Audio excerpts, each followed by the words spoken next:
I need to uncross my legs before I go. No, wait. Just for the record, these rolls still aren't done. Like, still baking after, like, forever.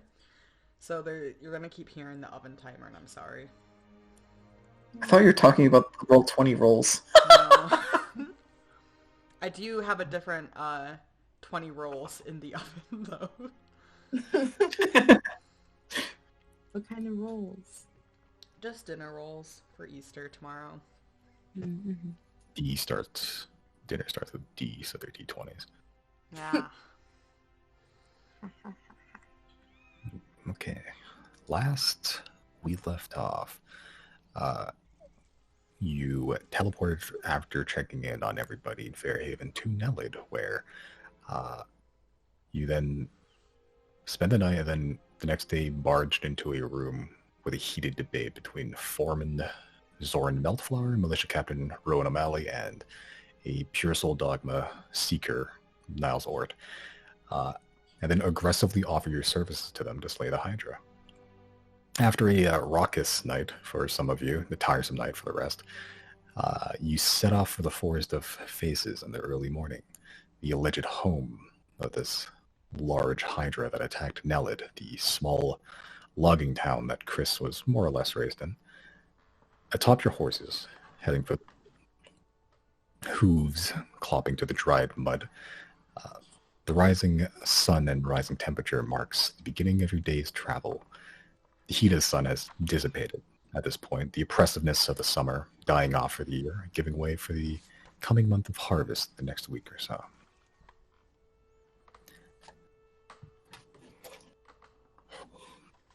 After a few minutes of travel, making your way down the forest road,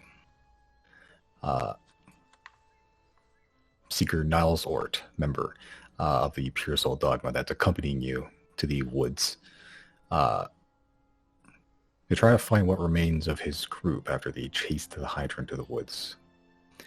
A few minutes away from the town, not too long, Lyle seems to make a realization. I don't believe we formally introduced ourselves to each other.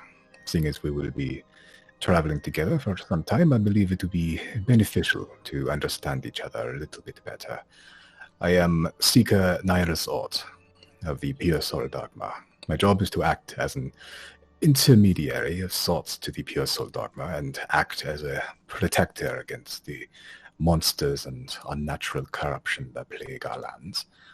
By happenstance, my small sect of fireflies were resting here in Nelwood before heading down to Noria to allow a few weeks of respite in Sant. Alas, the Hydra seems to have had a different idea for a holiday. Well, that's me out of the way. Judging by the magic hats and the weaponry, you are adventurers. Tell me about yourselves. I don't believe I actually know your individual names yet. I'm Jana. I'm Chris, and well, I kind of grew up here in Nelid, or in the area, and I like to have fun. Well, I'm Riley. It might be easy to tell from the accent, but I'm from an island farther to the west from here. From the woodlands of Haraha. Indeed. Quite deep inside, even. I've been once or twice. The jungles are inhospitable. They're not that bad once you're used to them. They've got lots of good, tasty fish in them, too. I'm used to the heat, but not humidity. I'm Zero, and I'm also from Sant. Can't shake the feeling that you and I have met somewhere before. Probably not. Probably not. I just have one of those faces. Make a deception check.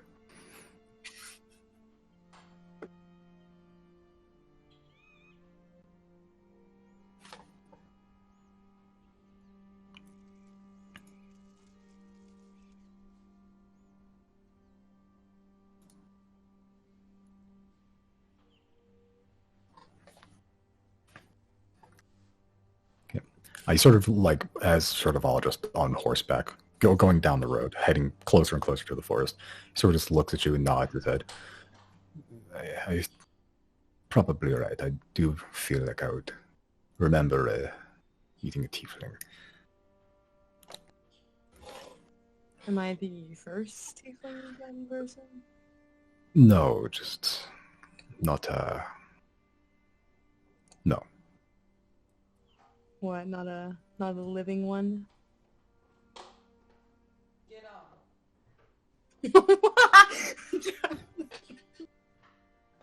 That was a joke. I'm joking. Can I ask, where are you from? I grew up in Sons, born and raised. My mother and father enrolled me into the Pure Soul dogma. And I was never gifted with holy clerical powers. I did what I could. This guy's a human, right? Yeah. Oh. Pretty, like really dark tan skin.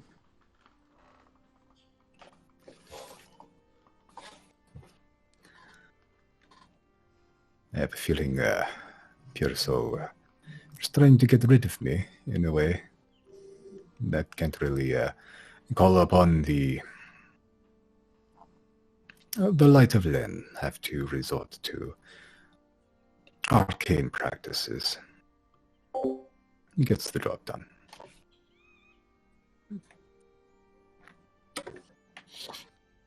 What kind of arcane practices? A few spells here and there, offensive spells. Use spells useful to hunting, tracking monsters.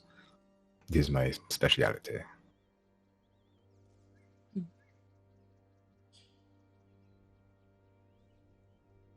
Oh, then I assume finding this Hydra won't be too bad after all. We usually had trackers in my group. I am trained, but I'm not, Good. Sorry. I wouldn't quite Excuse my put ranger. She's cocky. She is very good. I wouldn't quite put it so bluntly, but yes, I suppose. What's the toughest thing you've actually killed? We gotta know what we're working with. There was, before I left, I was part of an expeditionary forest in Sant, and one of the older members was supposed to shadow him. Part of my training, and what was to be a fairly standard patrol turned into a life or death fight between us and a handful of demons. So We you survived. alive. Did your trainer survive? Me and him were the only ones to. Which is likely how I attracted the attention of one of the Inquisitors, and proven myself in a different way. I've been promoted from a Firefly to a Seeker, just as my mentor did. Nice, like a Girl Scout. I am not familiar with this term. It's okay. What are the ranks of Pure Soul Dogma? There are 3-4 ranks.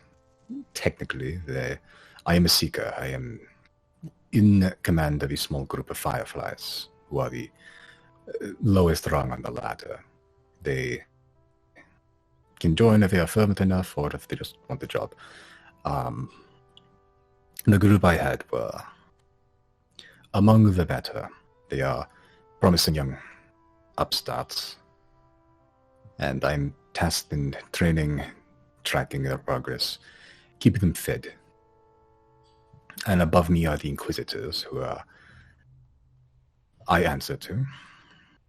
Usually Seekers only answer to one Inquisitor. In my case, I answer to Inquisitor Gar Ulysses, who likes to let's call him an international type of Inquisitor.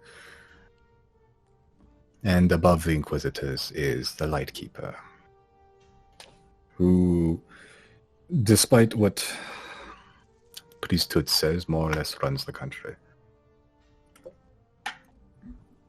And who's above them? There's no one above the Lightkeeper. Oh, I thought you said there were 4. That was Firefly one. is the Seekers, the Inquisitor, Oh and wait, the what was Lightkeeper. under Seeker? Sorry, I missed that. Fireflies. Got it. And overall, the main worship is with Len. For the Pure Soul Dogma in Sant, the 10 are primarily worshipped, but the Pure Soul, Len is a primary deity. And your name was? Niles Ort. Fort.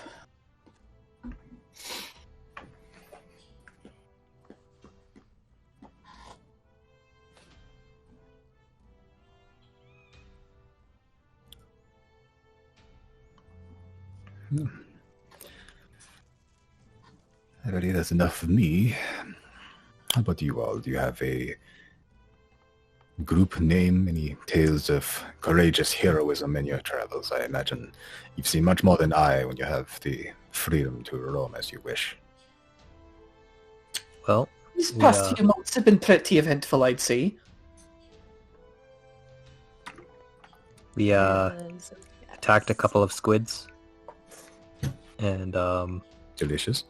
a bone polluter and a crystalline rambler we've encountered. The Ramblers, they are a danger that even I and the Fireflies avoid when need be.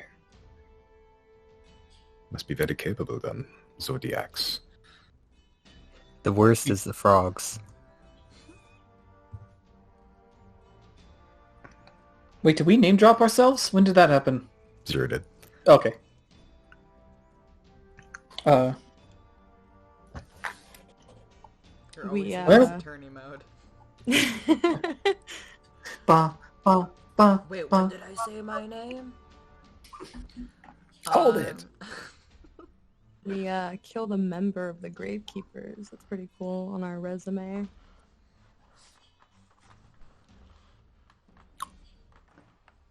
That's a story. Was you hunted by these gravekeepers, or was this an accident? Well, Um, yeah, we're on somebody's shit list anyway. he was so embarrassed he just Avengers Endgame and Endgame himself.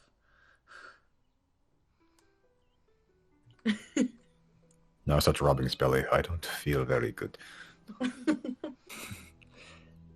How do you feel about Silverwind?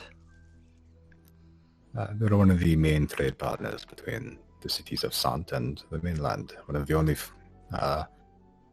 branches of contact outside of the country. Most prevalent one, at least. Do they have like a headquarters in Sant? I believe they're beginning the establishment. Talks are happening between someone from Silverwind.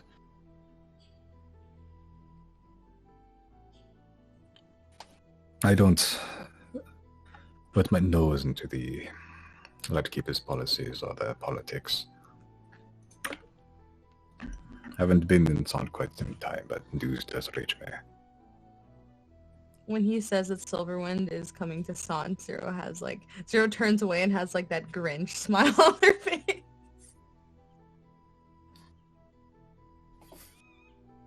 Time to traffic. Time to take him down in my hometown.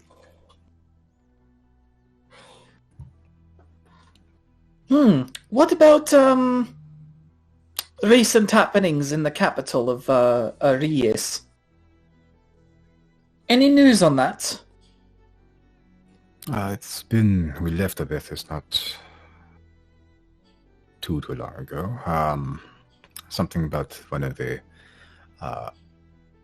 all of the 10 high priests dated for treason. Would not stay too long.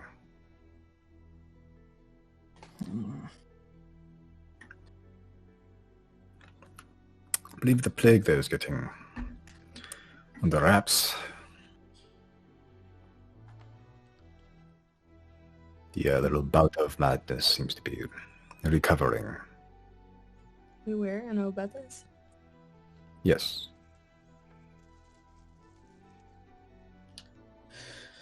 I wonder what could have started it. No idea. Weird. Just I believe there was a priest that was arrested regarding that. Wait, what did he say? I believe there was a priest that was arrested regarding that. Oh, is that so? Please tell more. Something about being the cause of the plague and being the only cure of the plague to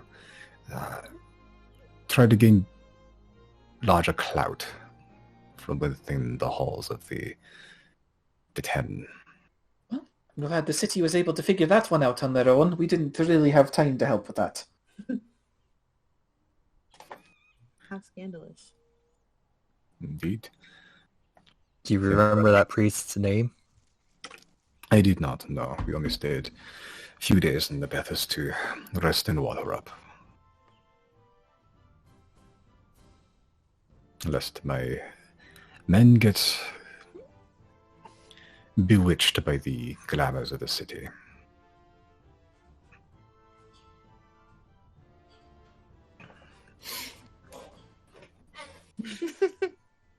So are you guys like sworn to celibacy or something? What's the oath you guys had to take? To spread lend righteous fury and mercy where need be. Nothing about celibacy, so it shouldn't be encouraged in the job. I wouldn't put it quite so bluntly. So the job description is when need be. Isn't that a little bit open for debate? when duty calls. It is. It is one of my duties to judge when and what punishments or proceedings are to happen. And should I choose wrong or choosing correctly or judge poorly, then it is the Inquisitor's job to then in turn judge me.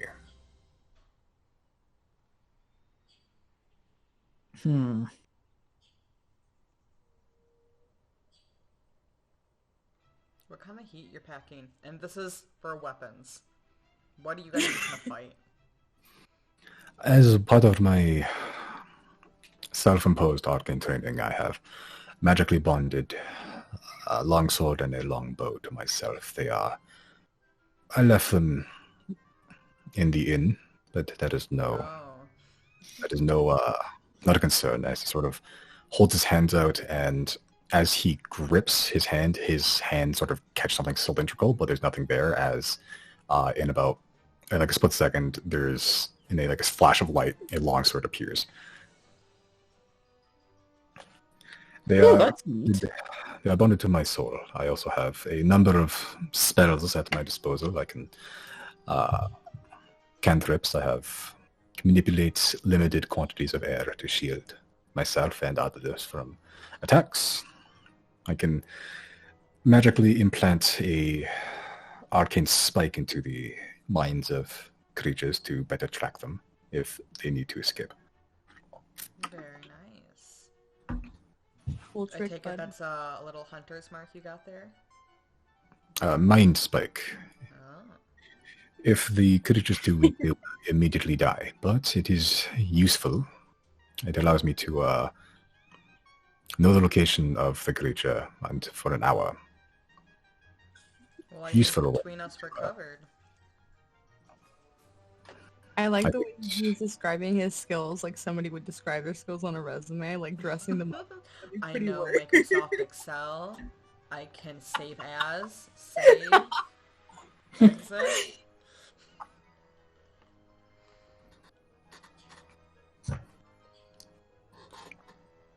I take it you are the party ranger tracker. Mm-hmm. Then I hope I will be of some humble assistance to you when we are to track down the Hydra or my men. Yeah, I'm sure we'll I have like good being- quality time. I like being assistants. Really? Do you?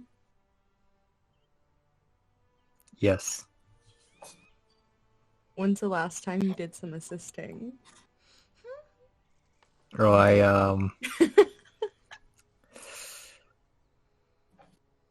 I assisted some of that moonshine the other night. And got some items back in Tetscat. Oh, Chris. You mean one item that none of the rest of us wanted? Yeah, okay. Oh, yeah. Oh.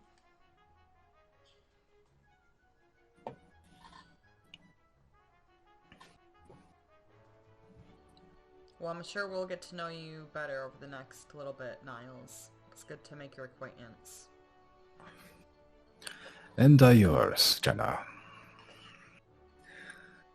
Well, we have a Hydra to slay and some of my fireflies to rescue. Shall we? I think. Are we all spells, all healed? Oh, are we? Yeah, question. I am. I'm pretty sure we are. We just spoke Yeah, up, I think. we did.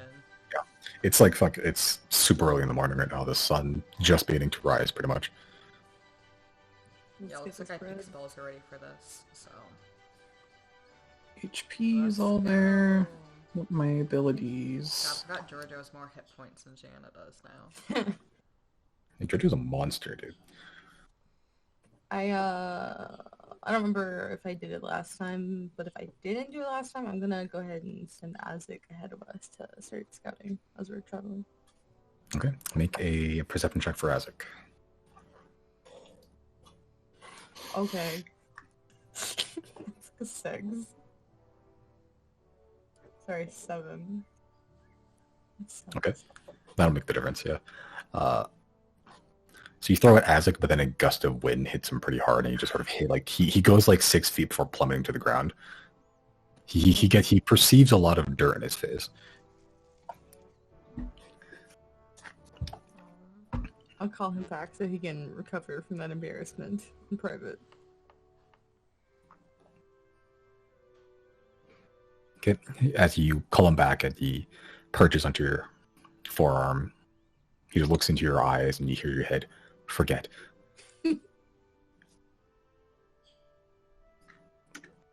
Okay, as you edge closer and closer to the Forest of Faces over the next hour or so, you begin to see the lush, verdant green woods that Nellet relies. As you enter the forest for the first time for some of you.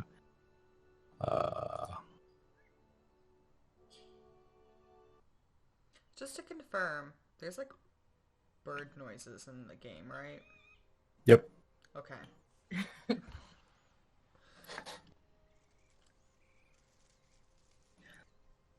Okay. As you enter the forest, you begin to see the light brown-gray bark that some of the trees have come into view. The creases and shapes of it growing to the form of faces of various creatures in various states of emotional expression. Most are animals. Some are monstrosities. Some you recognize. You see deer and dogs, squirrels, some birds. As you get closer and closer further into the forest, you see a few bullet. You see some owlbears. Every so often you see a particularly large tree with the face of a froghemoth on it with its 3 eye stalks. One particularly large tree you see has the sort of triangular tipped snout, angular visage of a crystalline rambler. Some faces you see here are of people. Some humans, some elves, some dwarves. Most of the faces are in like completely neutral expressions. Some are smiling as if posing for a painting. Rarer are the few trees that look like they're in permanent anguish. mouths and eyes wide in terror or pain. Hard to tell. As you enter the woods proper, the sun's warmth gives way to the cool overgrowth of the canopy above, letting breaks in the branches let a few peaks of the sky above. The limited light within the forest gives the faces a creepy feeling. The shadows sort of outline the creases in the bark as the eyes etched into the wood of these trees almost follow your movement from the corner of your vision.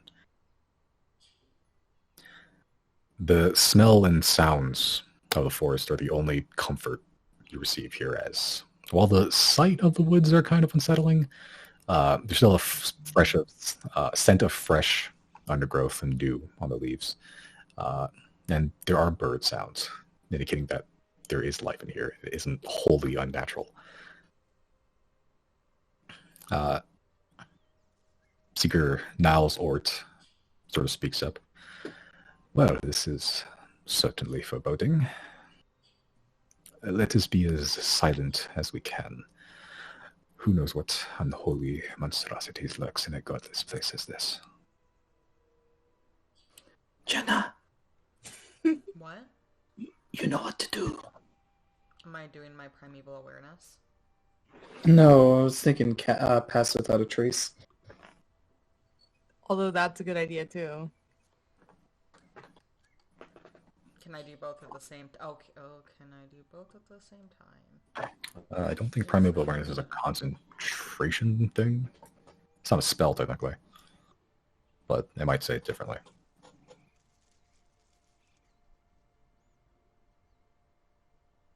By spending 1 uninterrupted minutes in concentration, as if you were concentrating on a spell. Never mind. Well, you can do one after the other. It's up to you. Yeah.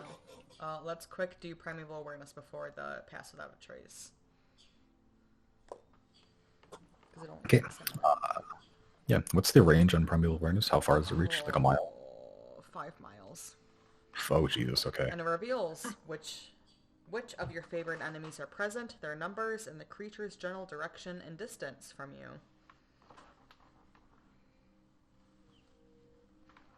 Okay. So as you can concentrate on primeval awareness, tapping into the forest for the first time in a long time since you've been here, you feel sort of a knot in your stomach as it's been a long time since you've last come here. You're not sure if you're still welcome, but the effect does ping. And it pings a lot of monstrosities coming from the forest. Like a lot. The closest ones are probably like 1,000 feet away from you. But there are innumerable amount of monstrosities within 5 miles of you. And pretty much all of them are coming from the forest. Some are like sort of ahead in the forest and then below, sort of like dug into the ground a little bit. But primarily within the forest, there's a lot of monstrosities. Alright. I guess it's very appropriate then we should cast Pass Without a Trace.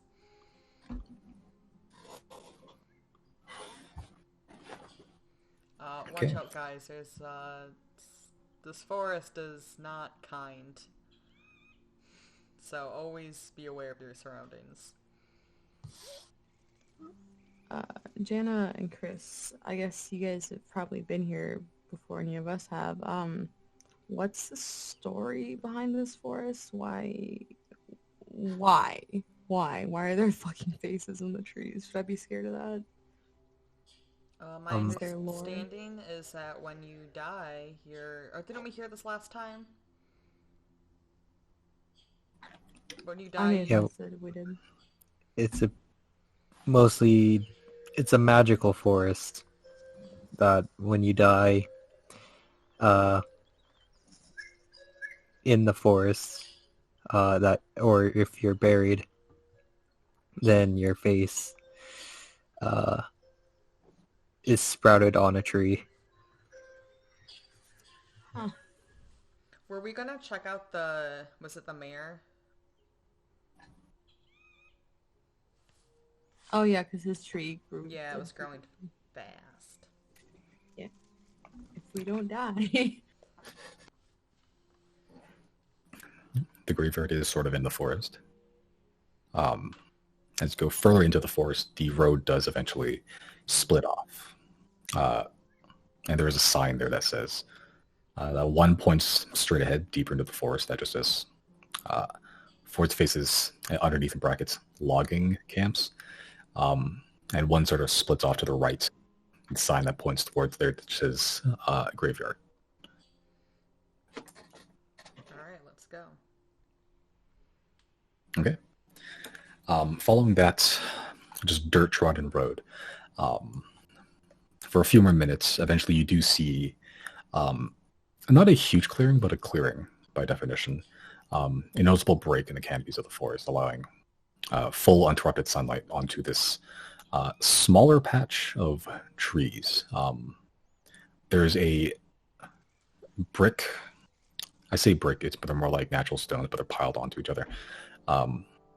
Sort of a stone wall about waist height that sort of wraps around this patch of smaller trees within this clearing. It's not super huge, but there's probably about like 50 or 60 large trees and like probably a couple smaller saplings as you sort of walk through. And each of these trees have a face on them. Almost all of them are people. A couple of smaller ones next to the trees that are like of dogs and cats and such. But you see a lot of human faces, elven faces, and they're all sort of just facing towards a center road that passes through the whole graveyard. Beneath each tree is like an epitaph of the person's name and year they're born, year they died, and some of them have a small little sentence written in their memory. Continue further into the graveyard, and there's a sort of circular, almost like a roundabout, and it sort of splits off into various parts of the graveyard as well. But in the center of this is a fairly large tree. The tree is head and shoulders larger than all the other trees here. The wood's already thick and knotted, like it's super healthy looking. And on the epitaph here it does read Balthazar Smitty. And he didn't die that long ago. You died in the same year. And his face is present on it. It is. What's his expression look like? It's pretty happy looking. Actually, it's like smiling, like kind of like a kindly old grandpa. Just the human visage of this bald, just like a kind-looking grandpa. I would like to try and identify that tree as a ritual. Okay, we can cast Identify. Yep. Plot twist, he was dead the whole time. Okay. So as you sort of sit down next to the tree and begin casting Identify, you sort of put your hands onto the bark to try to identify the tree, see if there's anything weird about it. Anything else you guys want to do while Chris is doing his wizard stuff? Nope. I guess just look at the other trees. See who's dead.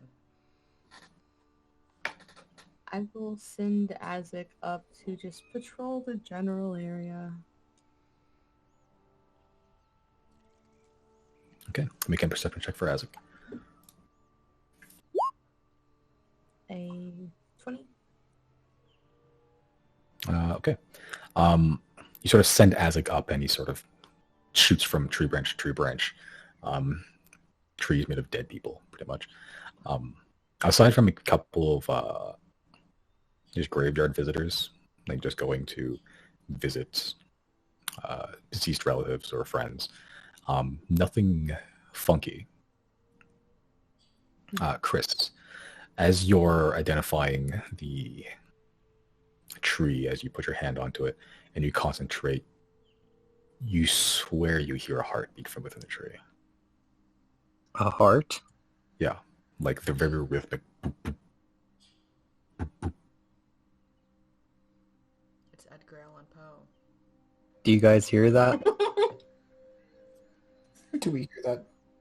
Nope. Hear what? The birds? I hear a heartbeat inside this tree. Riley will put his ear up against the tree. Okay, let's put the ear over against the tree. Oh my god, he's right! What? Do the other trees do this? Joanna puts her ear on the nearest tree. Silence.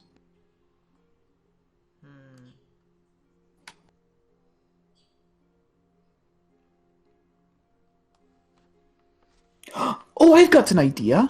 I'm going to read the tree's mind.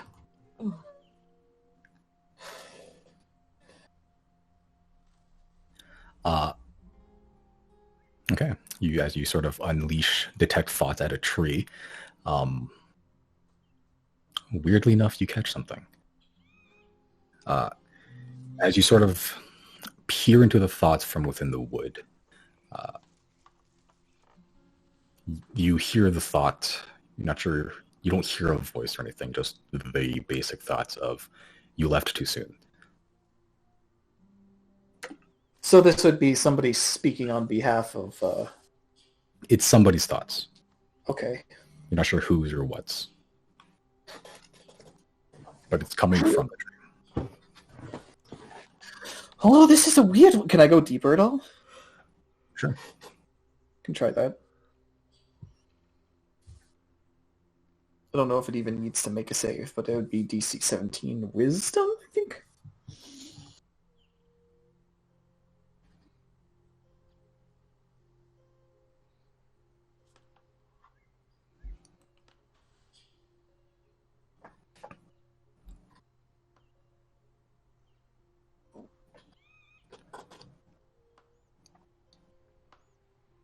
Okay. Sure. So, whatever this thing is that you're reading the thoughts of succeeds on the saving throw, and suffers an embarrassing gaffe, right? Yep. Okay. As you sort of feel the spell break as the saving throw has been met, you watch as like a load of branches sort of just fall to the ground. How embarrassing. How strange. Well, at least we know it was the tree, I guess, that had that thought, right? I don't know. I imagine they're extrapolating from something Riley had assumedly said. He's not one to keep secrets, so yeah, we'll go off that. I don't think it was him talking, though. I heard... You left too soon. Did the mayor have, like, really close family or friends? Well, I was a friend. Yeah, Chris is already where the mayor was, unmarried and had no kids.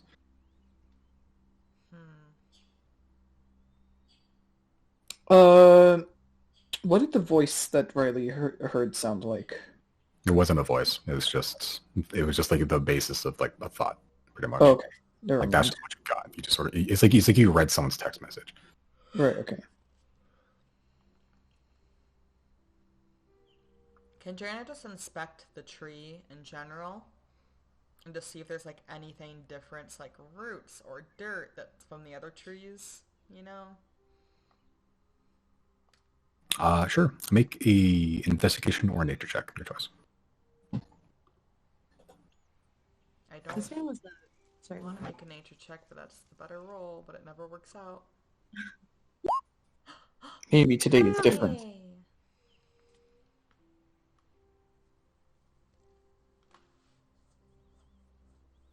Okay.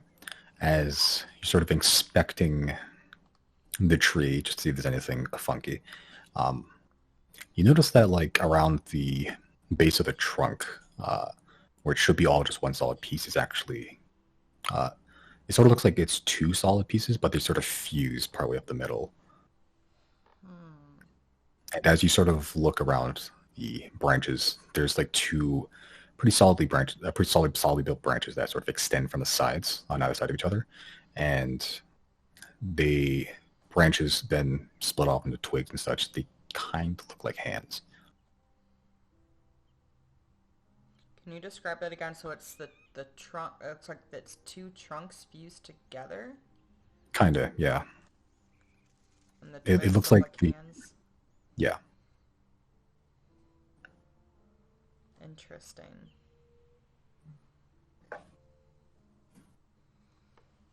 Wait, so Interesting. did Chris pick up anything unusual when he identified? Let me just read the specifics of the identify spell here, just to make sure.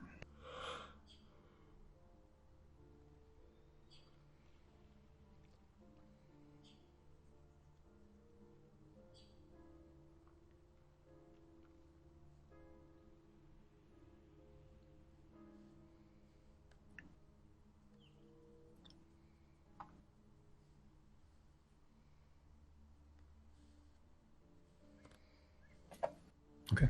As Chris, the spell releases, the identify spell, what you're touching is not an object, it's a creature. And it's currently undergoing a form of reincarnation spell. That's very interesting. It seems like this, whatever it's doing is reincarnating.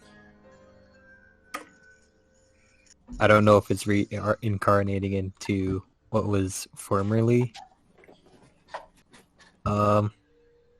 Balthazar, or if it's going to reincarnate into something new. This guy was a human, right? Yeah.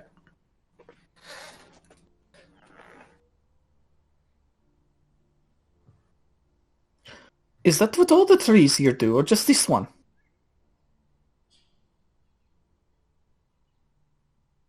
As far as I know, this is the only one that I know of. Well, that's terrifying. Do we leave this be? Do we let it run its course, or do we stop it? I kind of want to see what happens.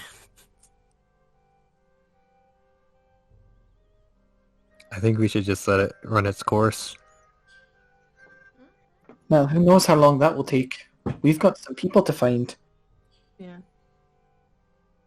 We can check on it in a few days. If it's growing at that rapidly of a rate, it probably, whatever it's set out to do, may not take too much longer. We identified this tree as a creature.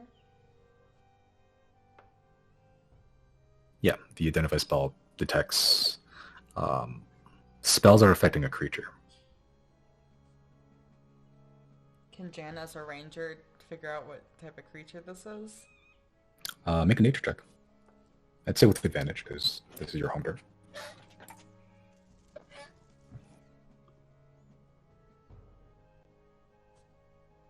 Okay. Just looking through the... You saw like there's like a vague body shape. There's a...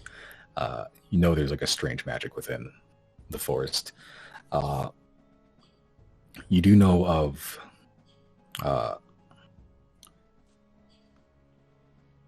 there are certain trees that have a sort of magical essence to them. There's like a spirit binded to them. And these trees will eventually become creatures called treants. Trees. And they're sort of treants, yeah. Or sort of like treant spelled. Yeah, and they sort of act as like a guardian of the forest as well.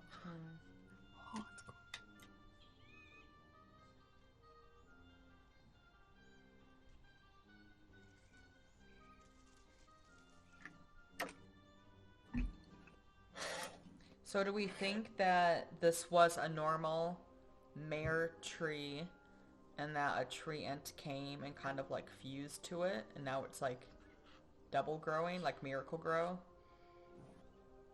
That's how I'm putting this all together. It's a cleric spell, Miracle Grow. Can I try reading its mind again now that I have, like, an idea? I can, like, try and latch onto Treant instead.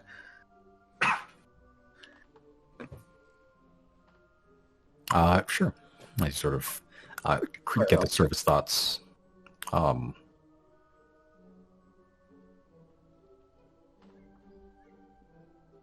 Yeah, you don't lock on to like a thing and get like advantage or anything, but No. the surface thoughts. The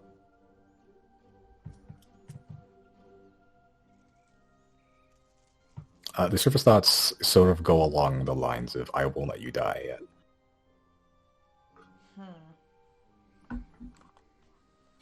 Yeah, it seems like we've got nothing to worry about here. Maybe this man had a secret lover that was a tree. Oh, he was like making out with trees in his spare time. Chris, what else do you know about Balthazar? Did he take recent trips out, or frequent rather, trips out to the forest? Because it seems like the forest wants to protect him back. Make him tell. I know. Okay.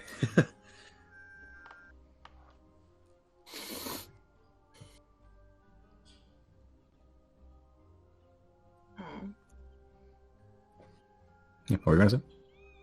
I was just gonna say, yeah, I knew that he mostly, just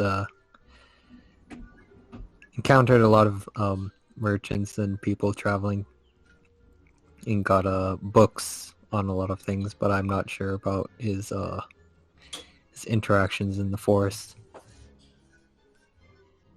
So here's how I'm slightly adjusting my thing. The mayor died prematurely, and when he got put out here, this forest guardian latched onto him as trying to like keep him on life support because he died too soon. So I think we need to somehow find a way to not make the mayor a tree anymore and make him the mayor again. That's how I'm reading the situation.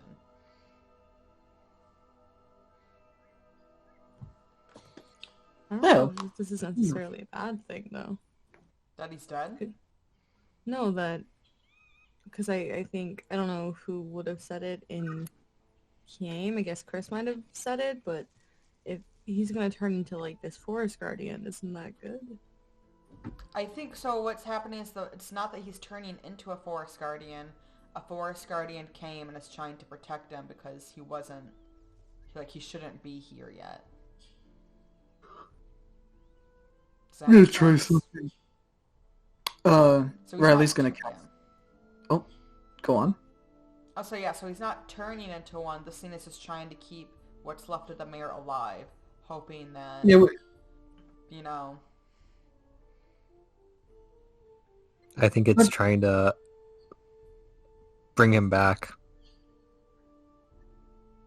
Riley's gonna cast tongues, and then he's just gonna knock on the tree, like, "Yoo-hoo! Anybody there?"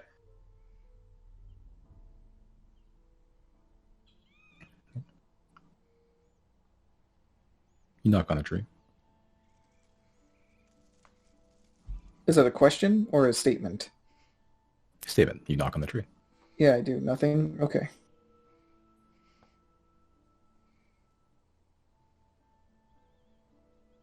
I hope the mayor is okay. But I've been sitting on that one for like 6 minutes. There's no way to put it in. This is where I'm putting it in. You take 2 points of bludgeoning damage and a branch falls on you. Can I use Burst of Knowledge to make a check and see if there's anything we need to do? Like, if this is gonna be like a harmful thing to happen. Or like a bad thing, I guess. Sure, make a nature check with advantage.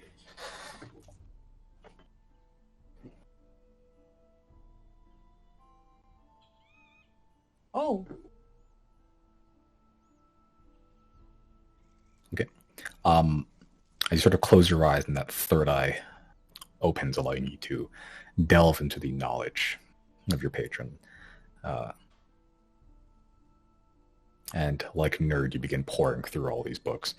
The knowledge of various forest spirits, especially spirits and fae in magical forests, appear, and there are cases of people befriending spirits of the forest to the point of near obsession. And these spirits being able to have the ability to sort of bring people back as plants, or otherwise keep their spirit intact even after death. Huh. Yeah, but someone is causing this.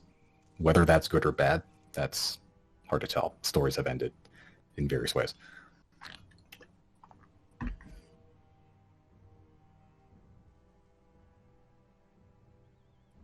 I will share this information with the group.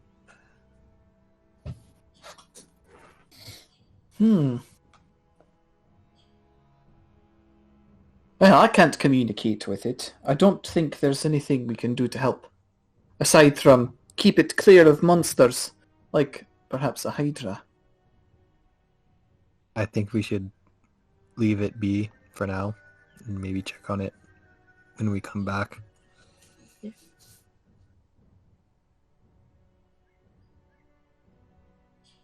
Sounds good.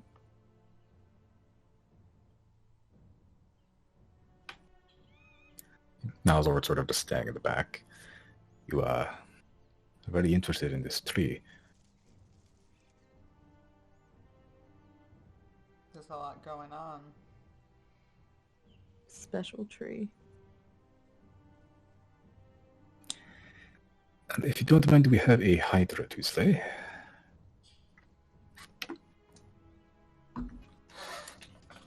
I'm sorry for your loss if you knew anyone in here.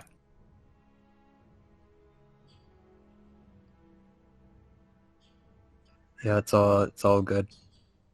We should probably look for the Hydra now. Yeah. Could not agree more. Let us off. And away we go.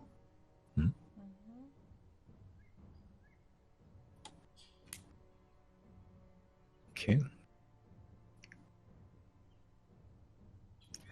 All right, as you begin heading back down the road and further into the forest using the sort of logging camp road.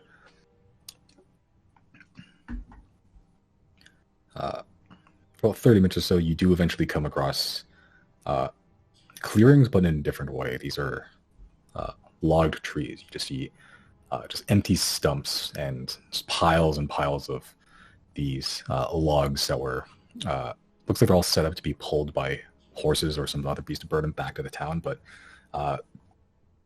this camp seems pretty barren right now. It's just a load of tools just strewn about the place. Completely abandoned, as you can see. Jenna, make a survival check with advantage to track the Hydra.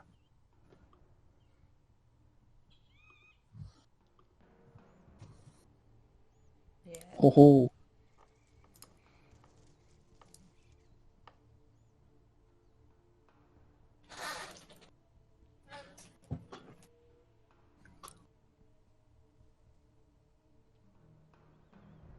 Okay.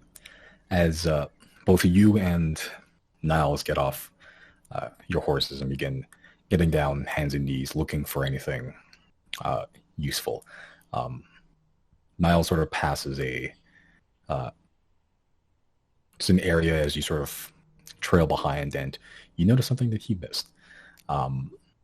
There is, despite the thick foliage and bushes that are covering this portion of the forest, you do see a long set of pretty deep-setted footprints that were embedded in a pretty damp moss and soil. They look about Hydra-shaped. No. Think we got him. Yeah, you find pretty good trail on the Hydra. I like to take a cool like crouching pose, and I like put my hand on the track, and I like put it up to my nose, and I sniff it. I'm like, oh yeah, oh yeah, and I kind of like lean back to the group, like turn my head, and I like without a word just like nod my head, like point forward, and pass without a trace is now on. Excellent. Riley tiptoes forward. Okay. Are you going to take your horses into the forest? There's going to be off the road now, but it's up to you.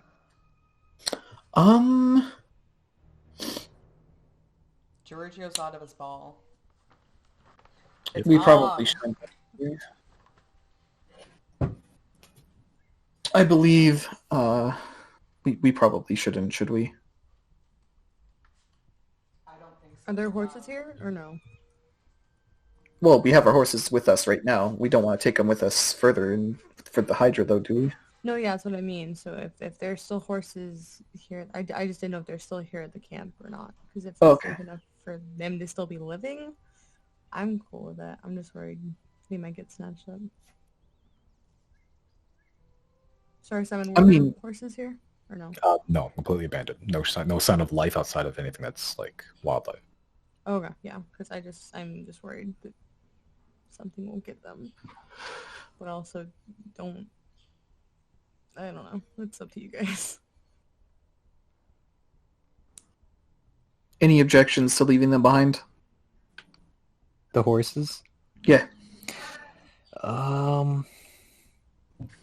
I think it would be worrisome, since earlier we found out there's tons of monsters in this forest.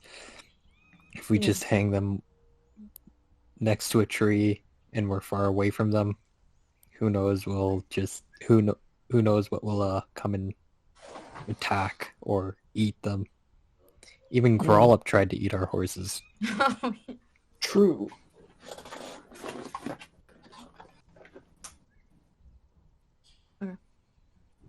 Okay, taking your horses. Looks like it. Okay.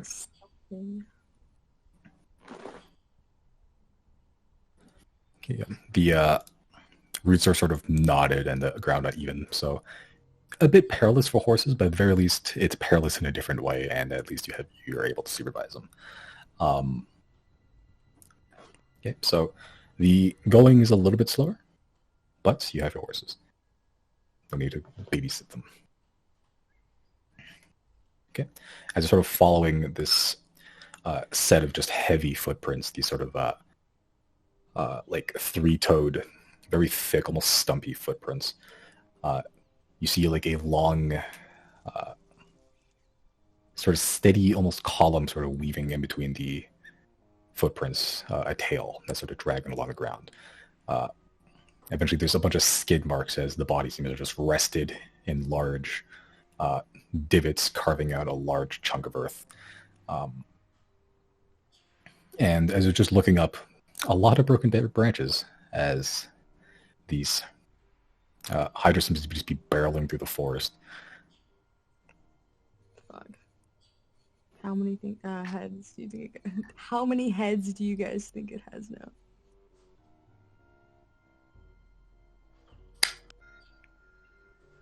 It had 5. 4. Saw it. Had 5 heads last I saw it. 1 for each of us. Not a bad idea. How many of your men were out here? I had 30 men total, and half of them went in, didn't come back. Sent the other half to find them. They didn't come back either. So which half is the campsite we just found? The second half? I believe that was a logging site for the loggers of Nellet to sort of... it's a little base of operations to process the wood and carry it back.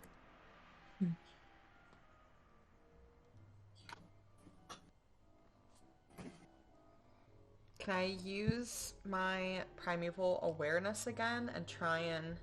Or will it drop past without a trace? Yep. Never mind. But we can still follow the tracks, right? Or do we see this thing? You're following the tracks right now. Okay. You seem to be going for quite a while. You don't hear anything out of the unusual. But for the sake of making everyone sweat, everyone make a stealth check with it. Not with advantage, but plus 10.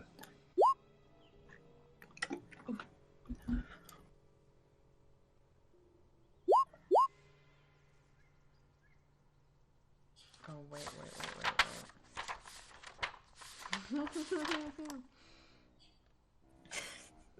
Nope. Okay, I wouldn't have the boots. Took them off. Oh yeah, because Monster Pocket. Yeah. I wanted to make sure that those were like the right items for the job. Sorry. Giorgio.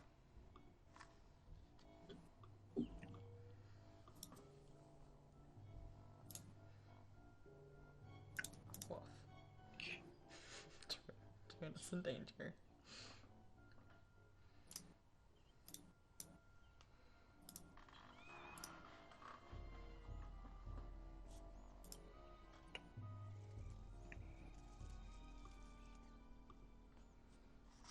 Okay. Someone roll a d6 for me. Not it. Not it. Not it.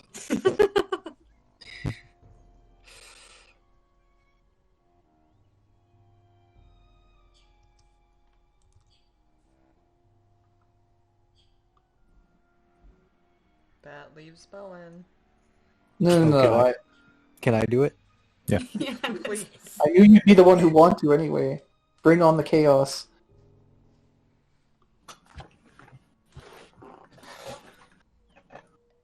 Okay. Can I send Isaac ahead of us to just scout and see if he sees anything before we do? Sure. Let's make a perception check with Isaac.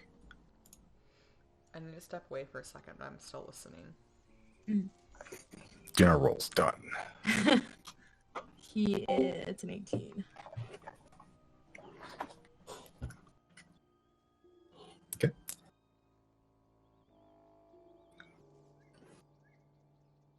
Hold on. I just not here. I need to see how long Pass Without a Trace lasts. An hour. Okay.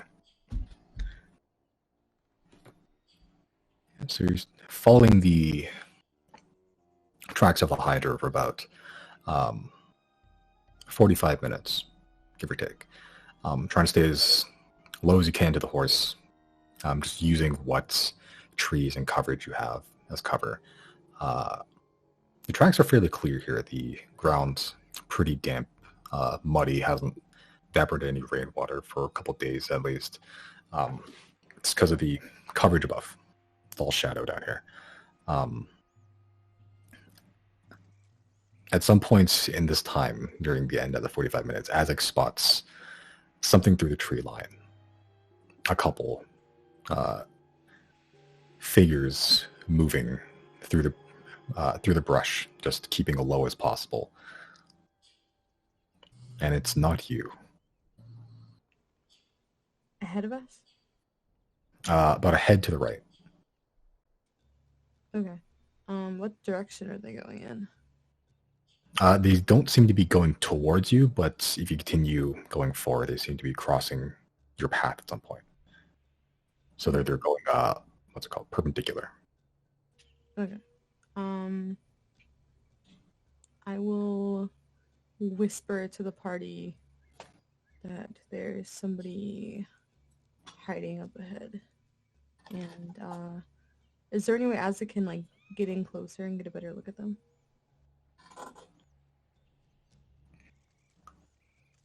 Yeah, you can go in close. Yeah. Okay, how close with an eye shot? I mean, if there's like a branch you could land on nearby them or something, just yeah, I guess just closer, within a good 20 feet of them. Sure. As he goes in close, he He's an owl right now? Hawk. Hawk, okay. So as he's above the tree line now, but he sort of folds his wings in and he sort of spirals into a dive and he blasts through the tree line and then spreads his wings out to slow his descent. As he sort of flies towards he's using his eyes to scan, trying to find a branch to get within eye shot of this thing. I need Azek to make a Constitution saving throw. Oh, okay. That's a 12.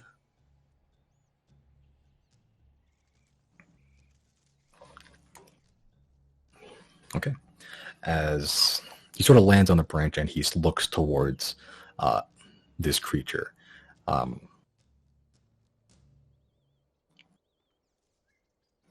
He sees this sort of almost gray-blue reptile-like creature with this row of just red, jagged spines like shale across its back with a very stumpy... hold on. Shit.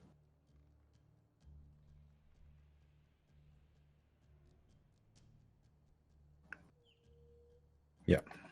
Yeah, a reptilian-like creature with a row of red spines going along its back.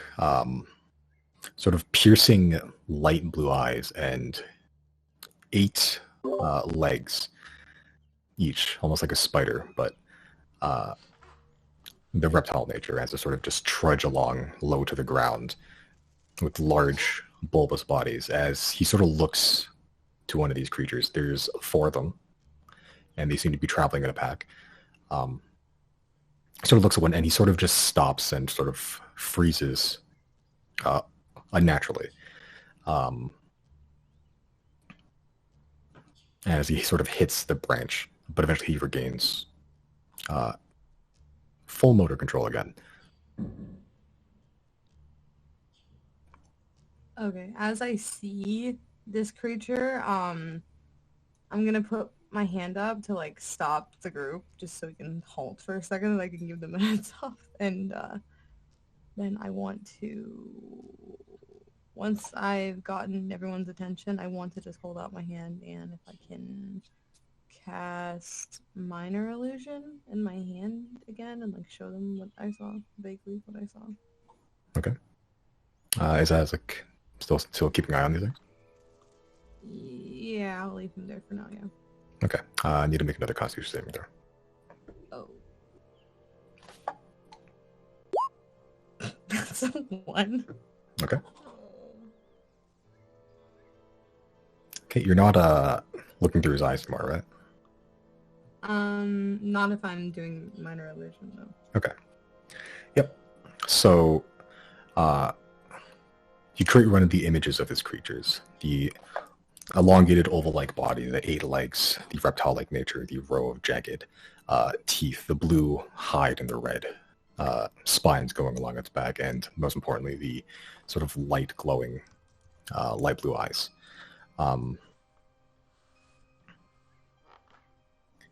Chris and Jenna,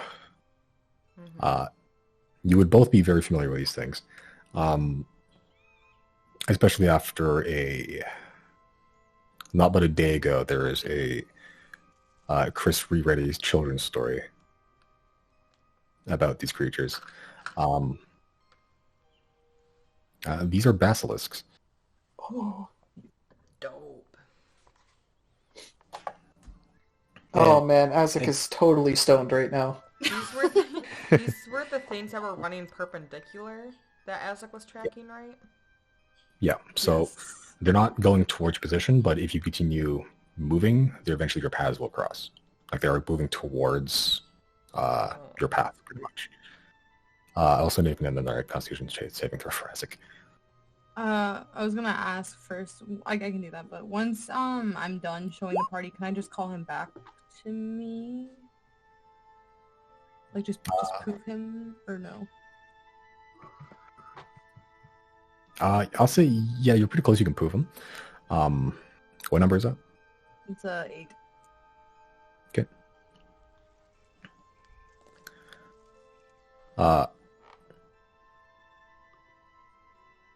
Yep. So You poof him back, and on your shoulder rests a perfect Aztec statue. No. Can I just like pocket dimension him or whatever? Just let him go somewhere else. I don't know if that'll help his current state, but just Yeah, sure. Technically, he's still technically familiar, even if he is, like he went to the taxidermist. I didn't even know something like this could work on him. I hope this isn't permanent. He's not a real bird. Okay. But yeah, if I could just tuck him away for now, I'll deal with that later.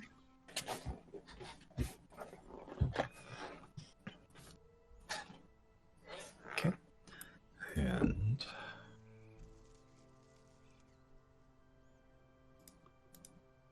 Is it possible for me to like conjure up a mirror? it'd be a pretty small mirror within if you're going to use the minor illusion, almost a minor conjuration. Yeah.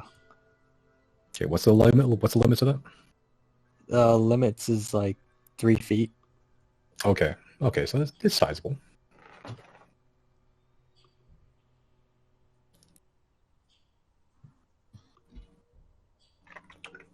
But maybe I'll like make it into like a mask type thing, like a mirror that's a mask. You want a dome?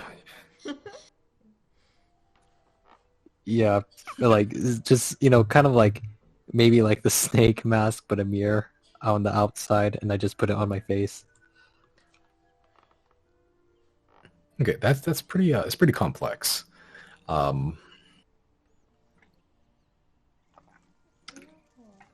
Make a just make a intelligence check, just generally.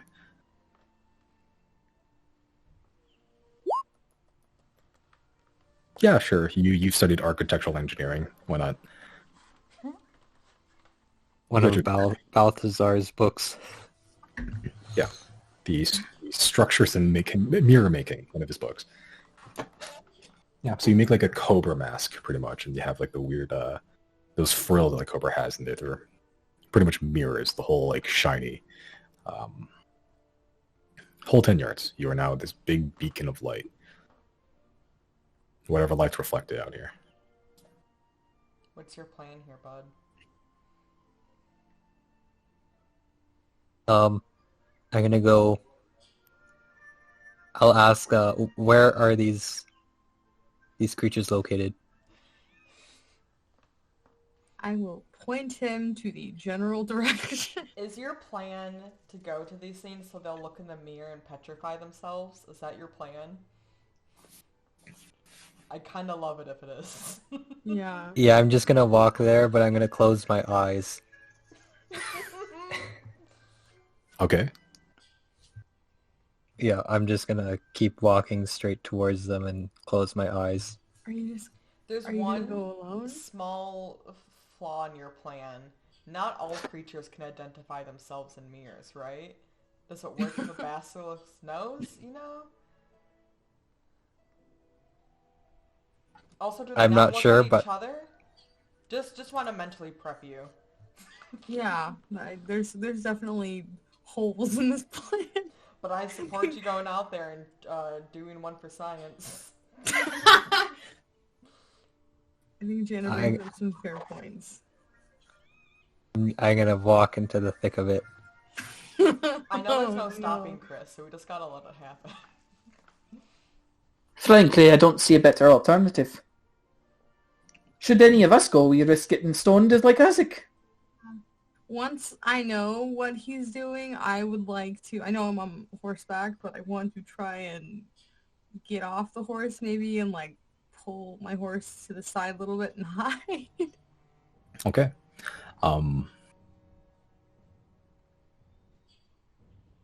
Sure. If you want to re-hide and find a better hiding spot, you can make another stealth check with plus 10 as well. Okay. It's pretty good. That is Oh my god. okay. We're gonna let You this just- roll out. You just fade from existence real quick. What else is everybody else doing? What does Jana know about basilisks? Because Josie knows their weakness. Does Jana know their weakness? You know to not look at them. Mhm. Your tribe sort of developed. It's sort of like this. They're almost like a training method to like fight blind, pretty much. They're not the hardest things to kill. They're just annoying to deal with, and So this is if you their- like hey, I'll let you speak, Hmm? Simon. Sorry. that's all right. No, I'll let you speak. Okay, yeah, it's if you do get petrified, it's not easy to bring you back, but it's very easy to prevent it if you know what you're doing.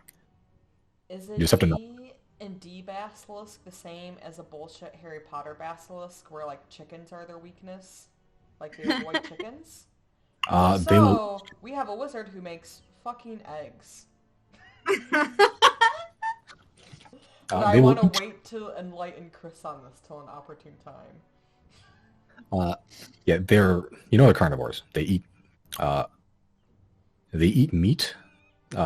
Things that they petrify when they bite into it, it becomes unpetrified. And the only families hang out in groups like this, and they typically don't look at each other. Just like my family.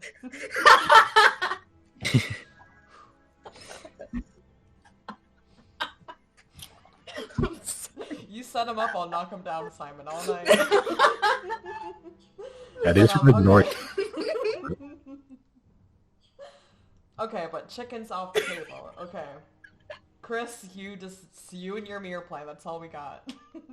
Wait, so in theory, if I let it petrify me and then it comes to take a bite out of me, once it starts eating me, I will be unpetrified. Like, can I defend myself at that point? that portion of you becomes unpetrified. Oh, it sucks. Okay. Yeah. Yeah.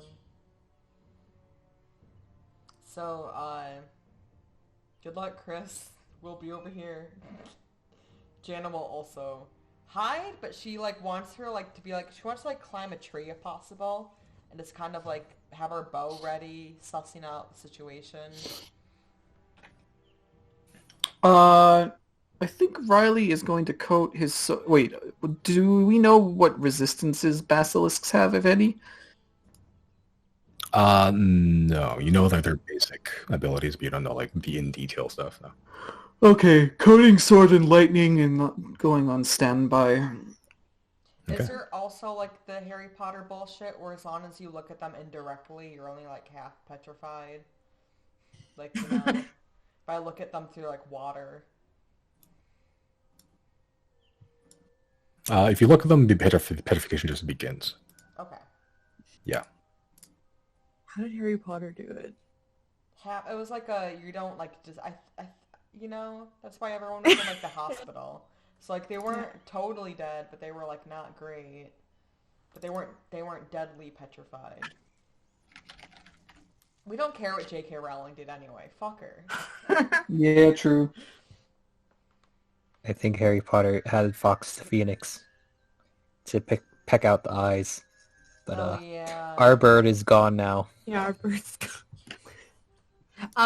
should we like turn the horses in the other direction at least? Because they don't know any better. Riley is not observing. He is merely waiting.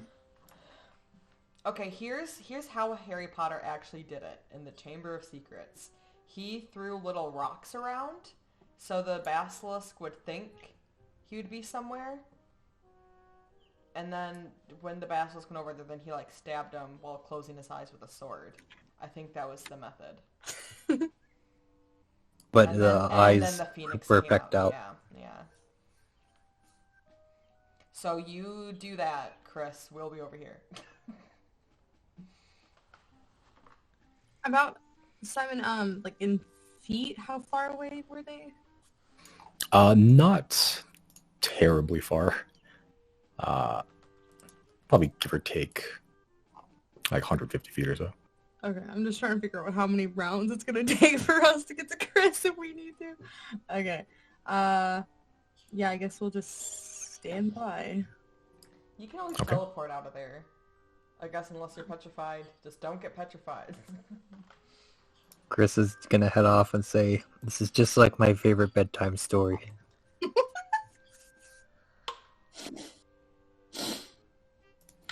pretty sick one-liner, honestly. Yeah, but especially with the mask on too. Hopefully it's just not night for Chris. Okay. Is everyone hiding? Just keeping out of sight until while Chris does his plan, if you can call it that. Yeah. Riley is facing to the side with his sword pointed basically in Chris's direction. Okay. All right. You can position yourselves as you like down below there if you'd like, assuming you can see what I'm saying. I like the area behind the trees are obscured. Yeah. So Chris is there. Okay, I'm going to then myself.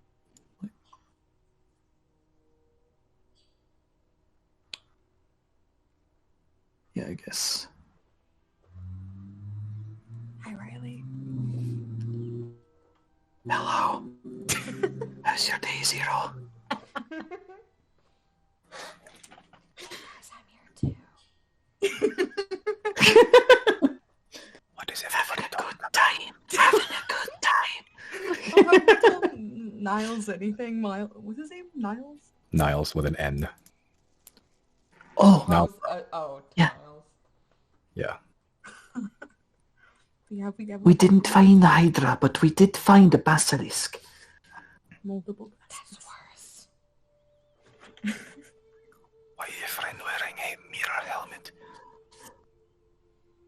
Because he's stupid. Oh, he's one of these types, I see.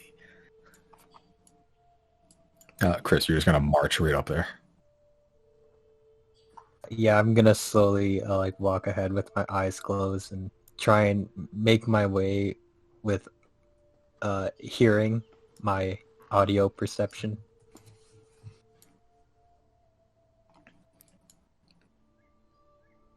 Okay.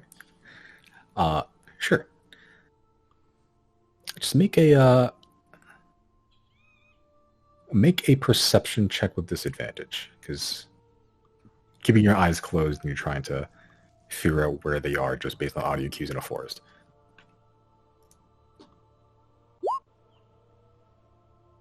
Okay.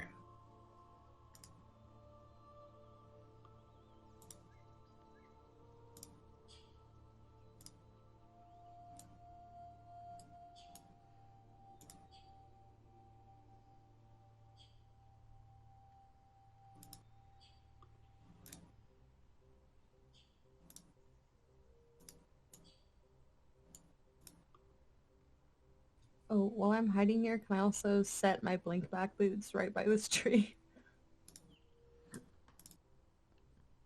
Yeah, you can do it.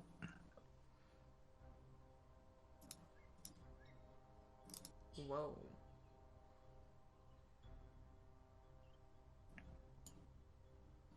Are these trees? Yes, these are trees. Okay. Just for the sake of things, I'll have everyone roll initiative.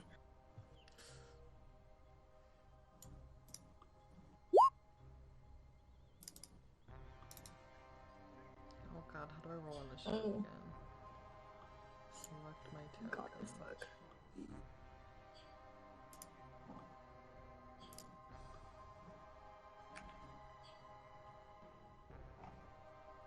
I like how my initiative's so low.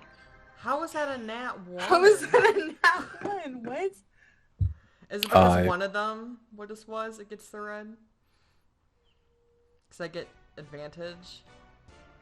Yeah, I think you get advantage, that's why, yeah. So even though I didn't take the natural 1, it still made it red. Yeah. That's fun. Giorgio's token is not on the map. Oops, that is my bad. Oh wait, Just a lot of tokens there. Yeah. does it affect if I'm on disadvantage? Your perception check? My initiative.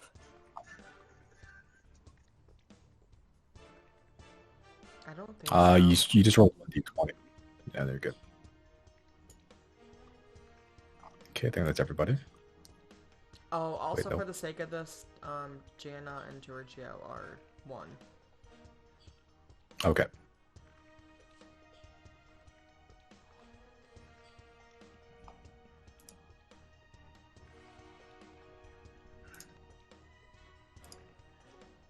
There we go.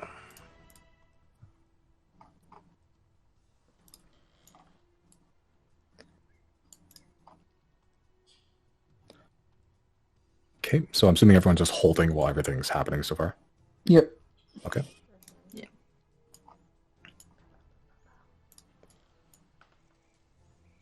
Can I specifically hold an action? Yeah. What do you want to do? If I see one of the basilisks, like, trying to attack Chris, then I want to, like, shoot an arrow at them. Okay.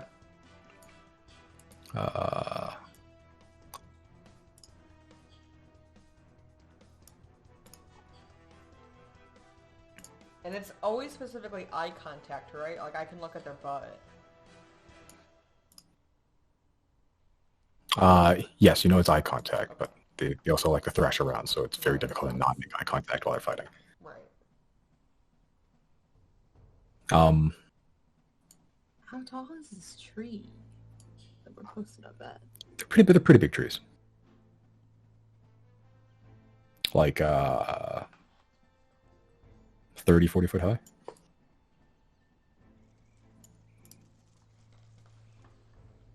Okay.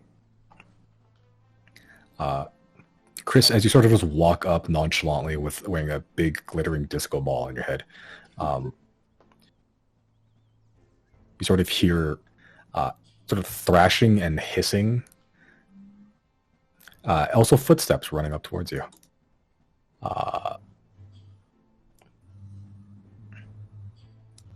It gets to about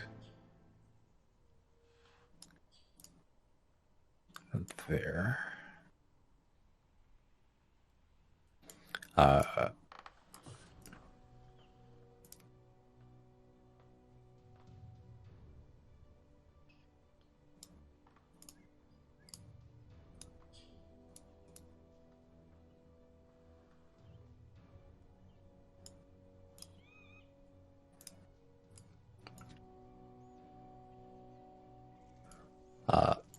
Yeah, Jen, as you can see from your tree vantage point, that two of them immediately begin running up on Chris, but their gait is immediately slowed as you begin to see from the bottom of the stumps that they're sort of walking on, begin to turn very gray and dark as they begin to get rooted there.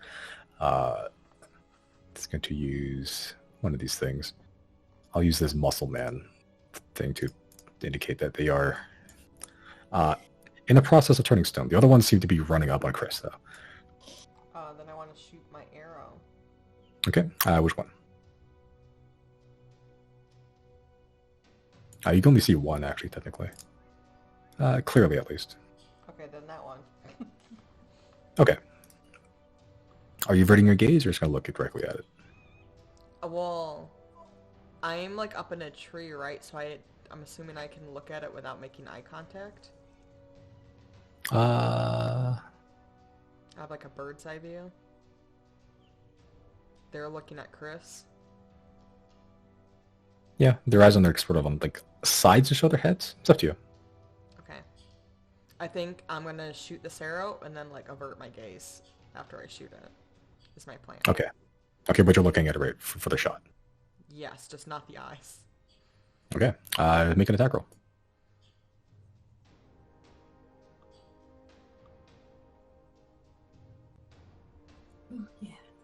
Yeah. That'll hit, yeah.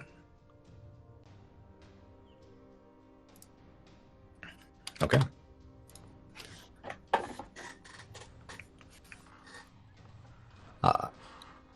As you see one sneaking around the tree towards Chris, you aim your arrow through the trees, through the canopies, all the leaves, and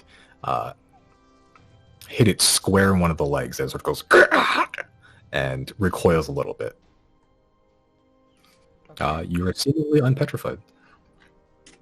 Cool. Okay.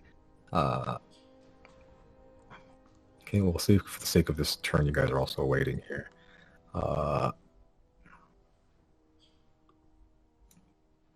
Chris, you hear sound run up on you. I go closer. Okay.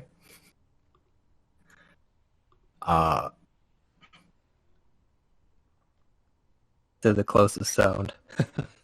Okay. Sure, so that'd be right there. Anything else you'd like to do? Maybe feel around. Okay. And sort of just feeling around, your hand eventually touch something rough and scaly and sharp. And you hear this sort of...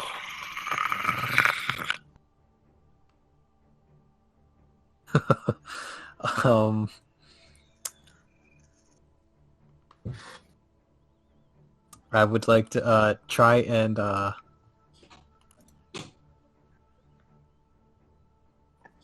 since I'm close by, I'm gonna do the something to something else.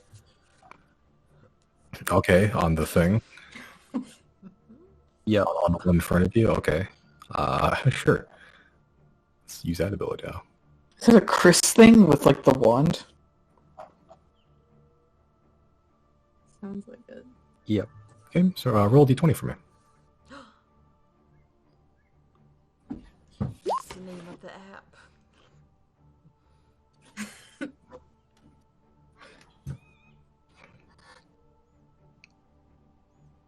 Okay.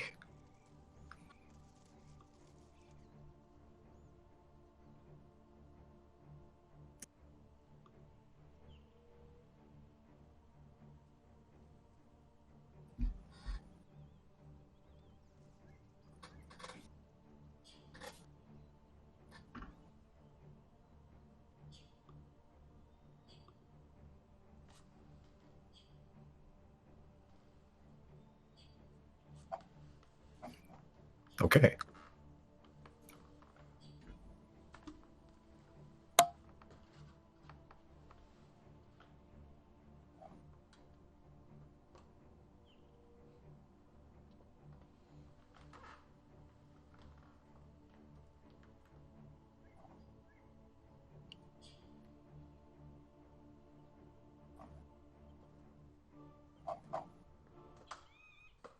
Sure.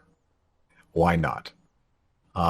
So you unleash the something into something else effect from your wand.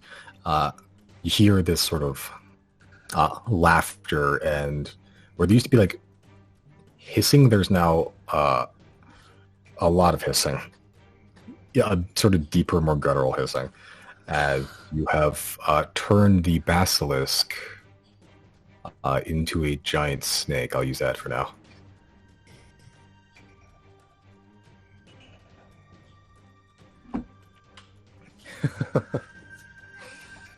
The worst thing. It's so Something happy. better. There.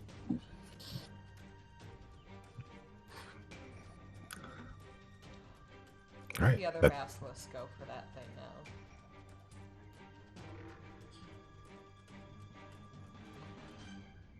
Yep. Is that end your turn, or are you gonna stay there? Yeah, I'll just stay there. Okay. Niles' turn.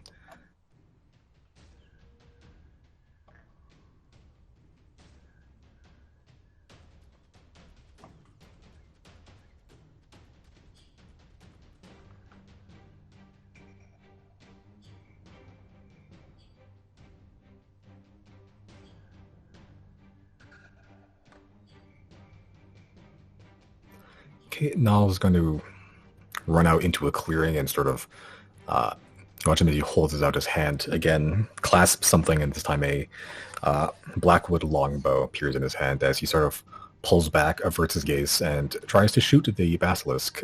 Misses both times as you watch these arrows impotently just hit the dirt right in front of it.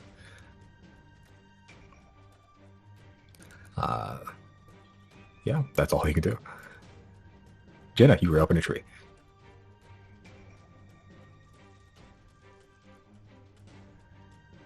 Can I try to, like, quickly poke my head out and, like, quickly, you know, like, squint my eyes and just try and scan without making eye contact to see if I can see any of these and shoot again? Yep, you can see the one you shot at before. Okay, I want to take another shot. Okay. Oh, I want a hunter's mark at first. The range is out at 60 feet. I think so. 90 feet. Okay, you're good. Yeah, you're good.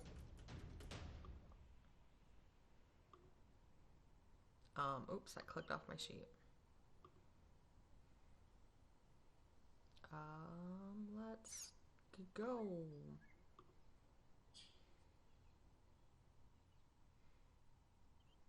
That'll hit. Plus... Okay, piercing. 12 damage.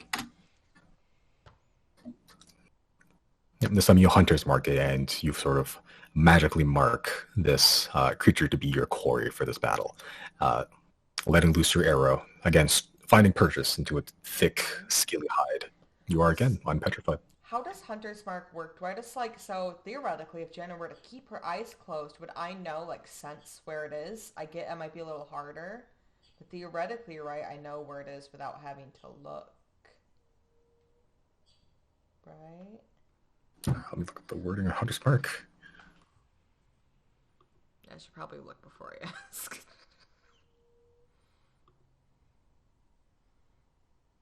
You choose a creature you can see within a range. Wait, but yep. I saw it first, but do I need to keep my eye? Yeah, that's how the whole thing works.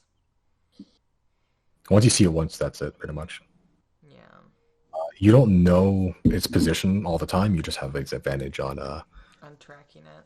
Okay. Tracking it, yeah. Okay, then as soon as she shoots, she's going to avert her gaze. You'll probably just rinse and repeat a couple times. Okay, that's it. Okay.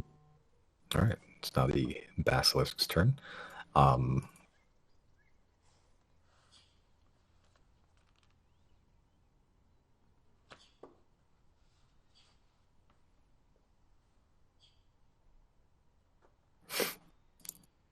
Okay.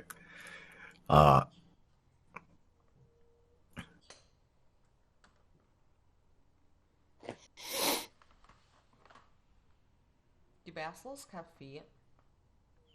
They have 8 of them, yes. They look kind of horrifying, honestly. Yeah, Chris, you have no idea what's going on. Janny, you sort of see one of the basilisks that are near Chris turn completely to stone. One of the basilisks turned into a giant snake, like a huge one, like it could crush a man. Also has turned to stone. The basilisk you shot is also beginning, moved over here, also beginning to turn to stone. That's good though, right? You want him to do this. Is. Okay, Zero, what you done?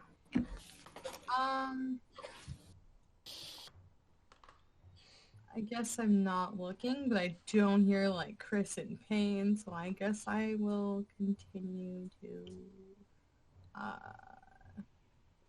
just wait it out. Actually, can I hold my action? Okay.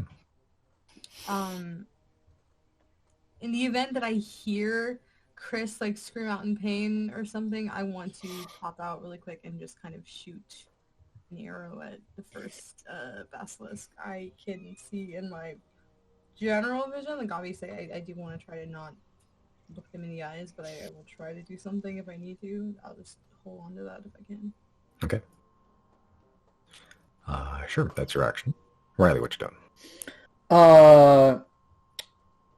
So Riley saw Janna shoot something, right? Yep. Okay, he's going to point his sword in the direction in which Janna shot something, and then just release blast. Okay, without looking? Yep. Okay, make an attack roll with disadvantage. Sure 360 thing. no scope, let's go. I'm pretty sure adding the thing gives it like an extra 40 feet distance, so I might be shooting at nothing. Let me actually check real quick. Doesn't matter because I don't even know where I'm aiming anyway. So where is Tempest Retort? That still hits. Okay, and it will have plus the lightning damage. It's 5.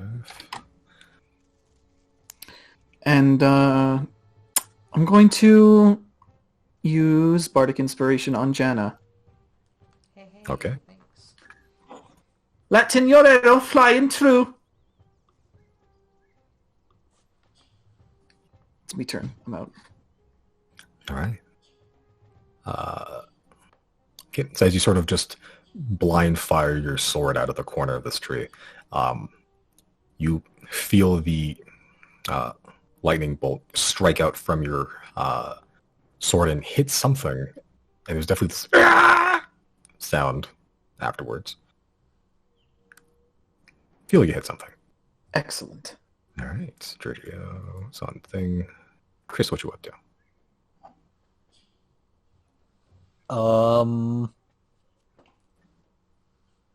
Can I feel around and see how whatever in front of me feels like? Yep. If it feels like stone. It feels long and tubular. It's also pretty stone-like.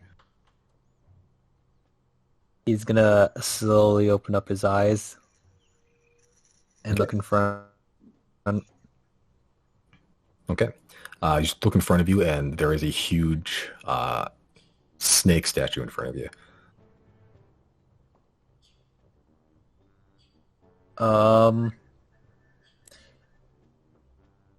He's gonna like kind of keep his head down and try and see and look around and see if there anything else is stone.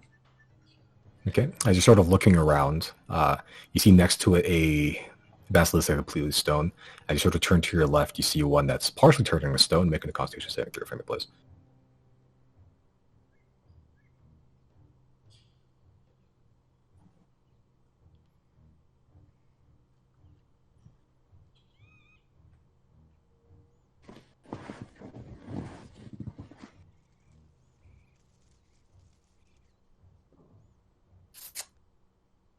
Okay. Okay. As you sort of look and you see this half basilisk, half statue look at you, his teeth sort of opening and letting out this dripping maw of just slobber. Its deep, piercing eyes stares directly at you as you sort of look down at your hands, and you see the gray coloration come through before you panic a little bit, and in that panic, you shake off the effect. You seemingly not affected so far.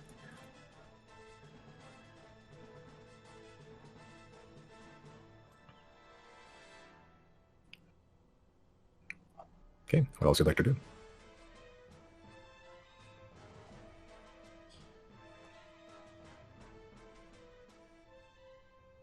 Hello? Hello? Svidan? Brandon?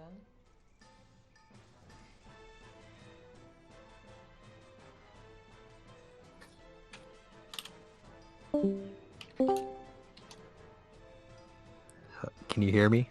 Yep. There we go. Can now. Okay. What I would like to do is wild magic table. Okay, just using all your abilities at this point, sure. Roll the 100 for me. Here we go. Oh no. Oh my god. Wait, isn't that really good? Well, I don't know. Let's see. Wild magic table. I don't think high or low matters. I think they're like just random. No, Yeah. it is really good. No, not when you're a wild magic sorcerer, you're not. Just to confirm, these things are turning to stone, right? Like slowly, but Yeah. it's happening? Okay. Yeah, you do see it turning to stone, yeah. Chris is just going hog wild for the fun of it.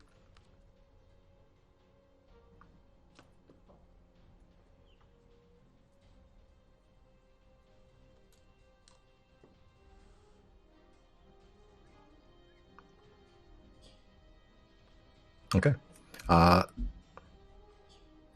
So, you feel a sudden surge of arcane energy within you. But as it sort of fills you up, it doesn't feel like it has anywhere to go. You regain all expended spell slots. Well, I don't think you cast any spells today.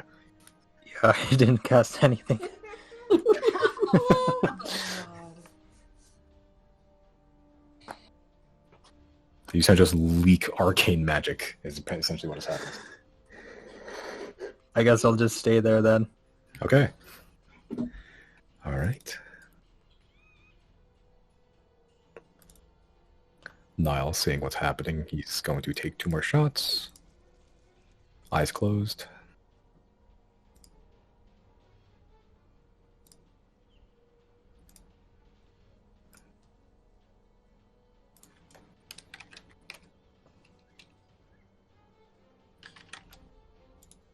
Okay.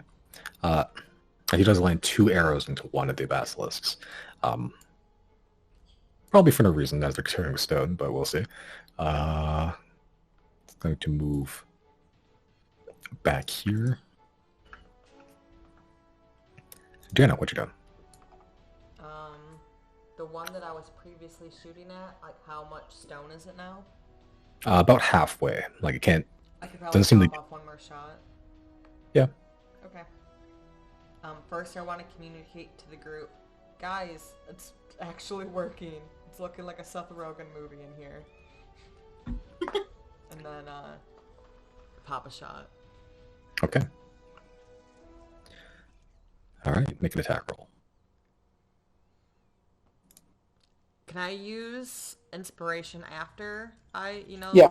Okay. I believe you can, yeah. You can, yeah. It's one of the good parts about inspiration. Just slap it on whenever you want, really. You might not even need to. Yeah, I'll hold on to it for... Oh, I don't know, this thing is stoned. Half stone. It will hit. Okay.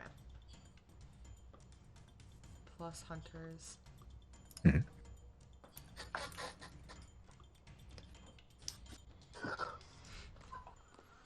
Alright, 7 damage. Okay. As you can pop out from the tree and then take another pop shot this time. Again, land another hit. You fear you're going to hit stone, then sort of bounce off harmlessly, but you managed to hit one of the parts that seemed to be still fleshy. Cool. Alright. Does it look Basilic's like turn. the lizard situation? When I looked around, like the lizard situation was under control? Like whatever Chris did with the one? Seems like it, yeah. Okay. The big fuck off snake. That seems like that's Chris's problem anyway. But just curious. Okay, and with that, basilisks do not have the highest modifier for these things. As Chris is sort of looking around, officially now all 4 basilisks are now statues. Nice. What a dumb idea. I did not think of it. I'm sad. Chris really just walked in here like, wow, this is just like one of my Japanese animes. And no-selled the entire group. Yeah, I was expecting to have him at least get bitten once, but I guess not. When Niles was watching him go in and he was just like, okay, I was even about to say, like, this may seem stupid, but it's probably going to work. Knowing Yeah. Chris's luck, it's probably going to fucking work. Never punished. He doesn't know how y'all guys operate. Of all the Chris's plans, like this was like the better one. Like this, I get why we did this. He had anecdotal proof that it would actually work. From my bedtime story. Poison the basilisk saves the day. Is it all clear out there? Chris is gonna be screaming like it's cheering, but kind of like in a way that it almost sounds like he's dying. What? Can you give us an example? I'm not sure. Give us your best Wilhelm scream. It's like, you know, in I don't know if you've seen like the original Star Wars when they're all screaming in the trash compactor and 3CPO is like thinks they're all dying in that. I have vague recollection.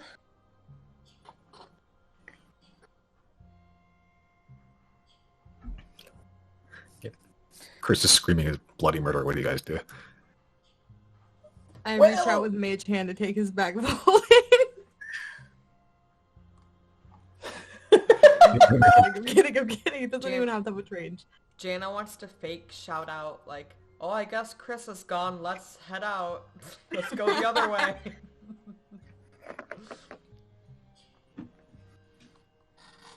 Riley peeks around the corner. Yeah, you all peek around the corner. You see Chris standing perfectly fine with 4 basilisks, 3 basilisks, and a giant snake actually that appeared out of nowhere. So you would just like to steal a bag of holding from.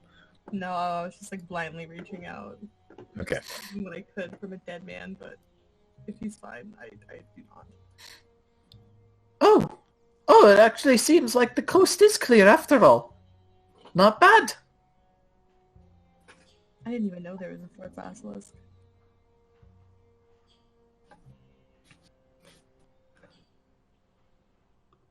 How long now does sort of the lizard stay a lizard? permanently now. Now that's the statue. God, what a life.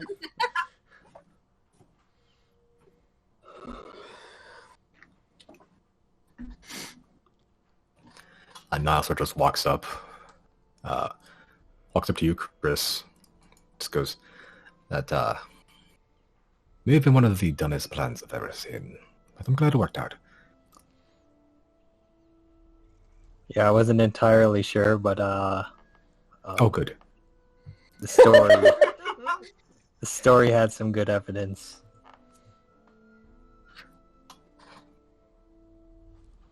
Niall sort of turns and gives a very concerned look towards the rest of the party. To Oh be yeah, fair, this is just business as usual. yeah. To be fair, our plan revolved around Harry Potter, so we weren't much better off.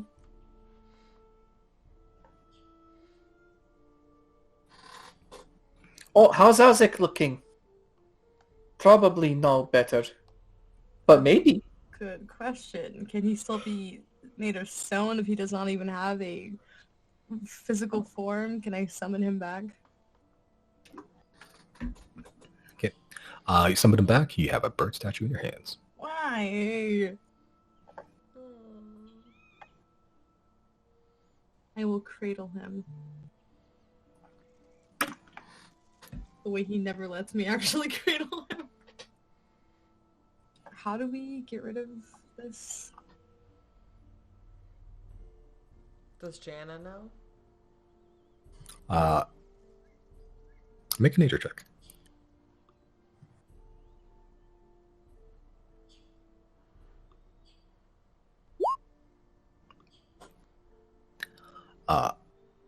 Yeah,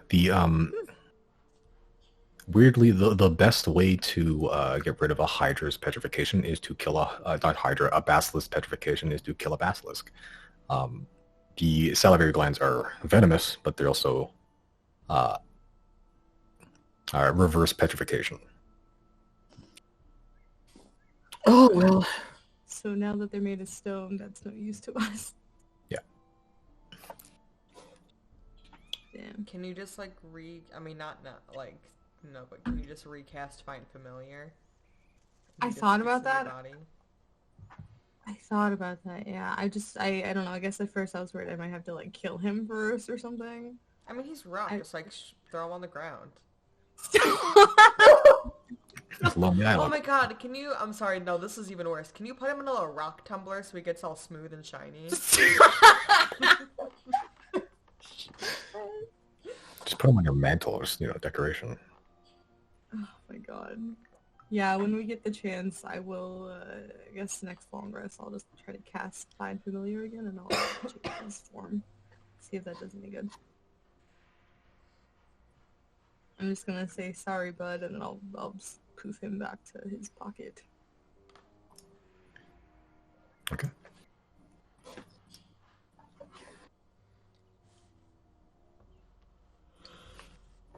Okay. Gonna continue on. Yep. So wait, hold on. Jenna, did those tracks that you found look anything like these ones? Where am I looking? Well, I mean, at the whatever footprints the basilisk left behind. I don't think so, right? Because these were coming at us perpendicular. Yeah. Oh, Yeah, these okay. have like 8 feet. I know what Yeah, Hydra tracks look like. Yeah, Hydras have big, stumpy fucking feet. Okay. Yeah, these ones are smaller, much smaller. Same amount of toes, but they're much smaller, and the gait's weird because they have 8. They have 8 legs. D&D monsters are bizarre, dude. Okay. As you continue following the Hydra tracks for the better part of the day at this point, Pass All the Trace has worn off.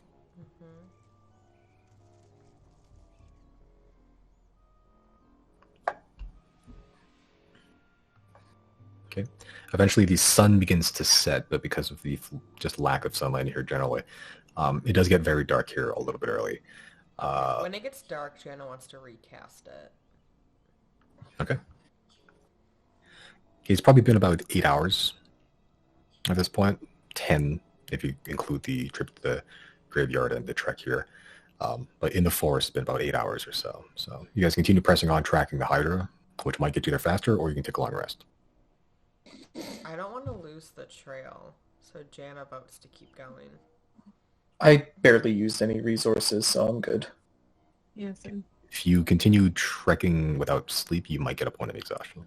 You will get a point of exhaustion, actually. Oh, yeah. Yeah. Oh yeah, 'cause That's it's been like fine. What's the consequence of 1 point of exhaustion? disadvantage on a lot of actions. Yep. Disadvantage on ability checks.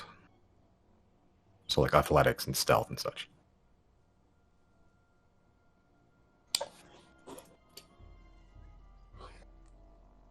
Can we just take a short rest and be fine? No. Short rest is like, chilling, resting your feet. This is lack of sleep. We should probably take a long rest then. Damn it, yeah. Okay. Should we tiny hut it? Oh, good idea. Sure, Riley will. Wait, does it just last no matter if it's not concentration, right? No, tiny hut is just like 8 hours. As long as you're within it, 8 hours. Right, I don't think it's concentration, I believe. Okay, yeah. No, it's not. Yep, okay. Yeah. In that case, yeah. Tiny hut it, sure. Yoink, but it doesn't matter because getting those back. Okay. As you cast, find a nice clear opening. Just near the Tribe Trail, not directly on it. But you know where it is. Casting Tiny Hut, settling in for the first night in the Forest of Faces. Ooh. Hello? Hello. Hi. Yeah, I got muted for some reason. I'm not sure. Were you going to say something? Yeah, Chris wants to sleep in the mouth of the giant snake. Well, you'd have to bring it then. Is it even that big of a snake? It's pretty big. It is Harry Oh. Potter, snake-sized. Oh, we're leaving this area? Yeah. Okay, then I guess, yeah, I'll just follow then. Okay.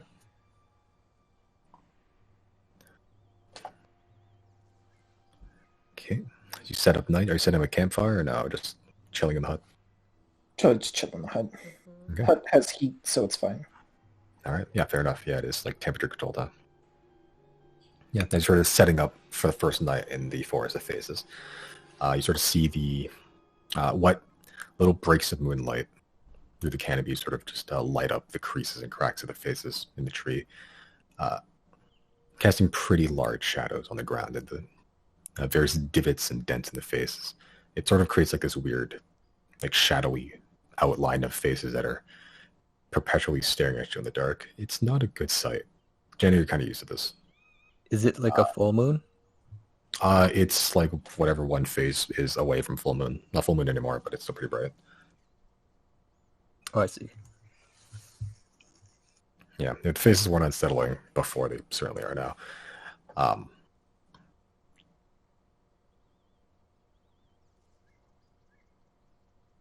Yeah, Niall sort of just curls up into a ball into one side of the hut, trying to stay small. It's a fairly spacious place, but yeah, sort of just curls up and just rests his body up against the edges of the hut. Just rests his knapsacks. His feet on the knapsack, just rolls out the fatigue in his joints. Okay, you guys taking a long rest? Anything you'd like to accomplish for the night? No. Sorry, yeah, I was gonna say before we long rest, I would like to recast Find Familiar and make Isaac an owl. Okay. As you recast Find Familiar, the sort of hawk statue that you have crumbles into dust, and from the brazier, as part of the ritual, a black shadowy owl bursts forth and lands on your shoulder. Oh yeah. Unpleasant. Sorry, friend.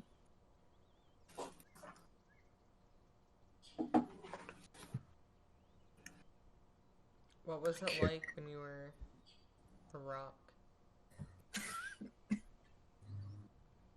Can I guess he can understand Jana, right? Like, You understand, he just can't. common.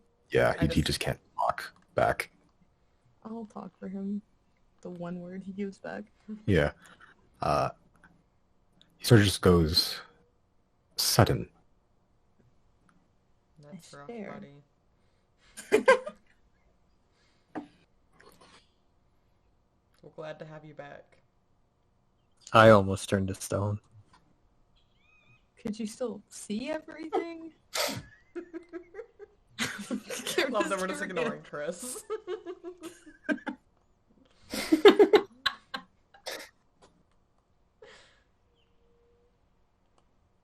Ask Isaac that if he could still like, if he still had like senses.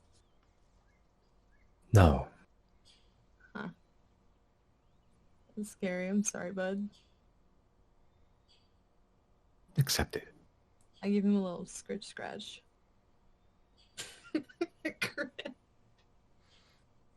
What did Chris say? I almost turned to stone. I say nothing.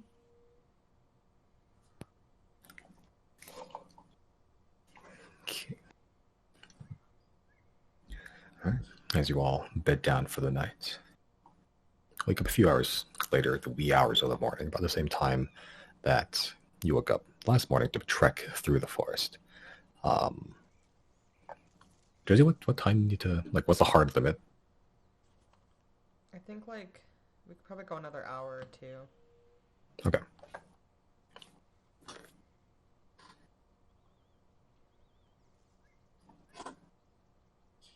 Okay. As you all pack up your things, and begin tracking the Hydra's scent once more. The tracks are a little bit older. The weathering has taken some account of it.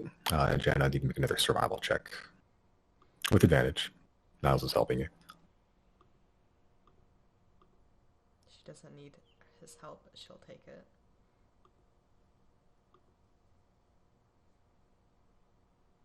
Woof. Can I use my inspiration? Is it too much time has passed? Yeah, too much. That's Yeah. Way God too much. damn. Yeah.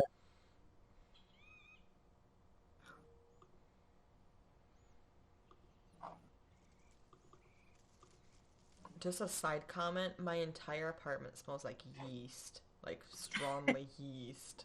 It's been like hours since I've baked this. Please stop smelling like yeast. I don't know what yeast smells like. It's such Were a these specific smell. Were these It's like- from scratch? It's like a beer smell. Would you say It's not scratch? natural. I said, were these like from scratch? Yeah.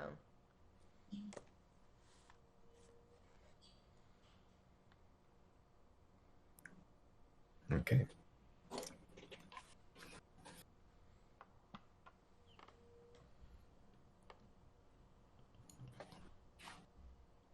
Okay. As you begin following what's left of the Hydra trail, seems like other creatures have moved through this trail, so it's a little bit harder to find exactly which track is the Hydra's trail, as some of the footprints have been like stepped on and scattered, or sometimes just covered over by leaves. You still find it, but it's definitely a lot harder than the previous days.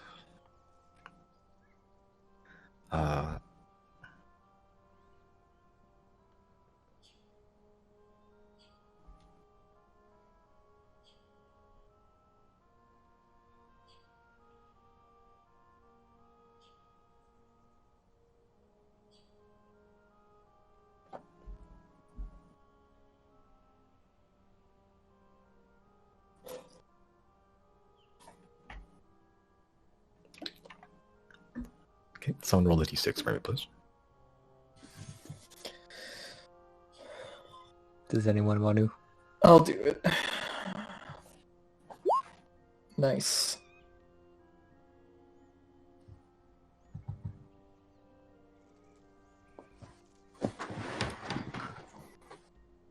Okay.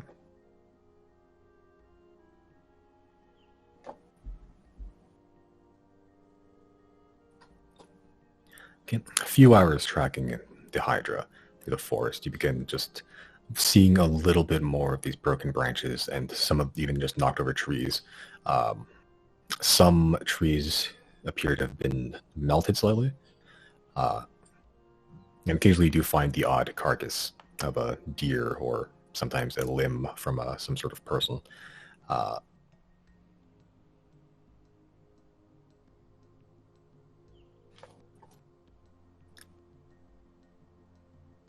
Okay.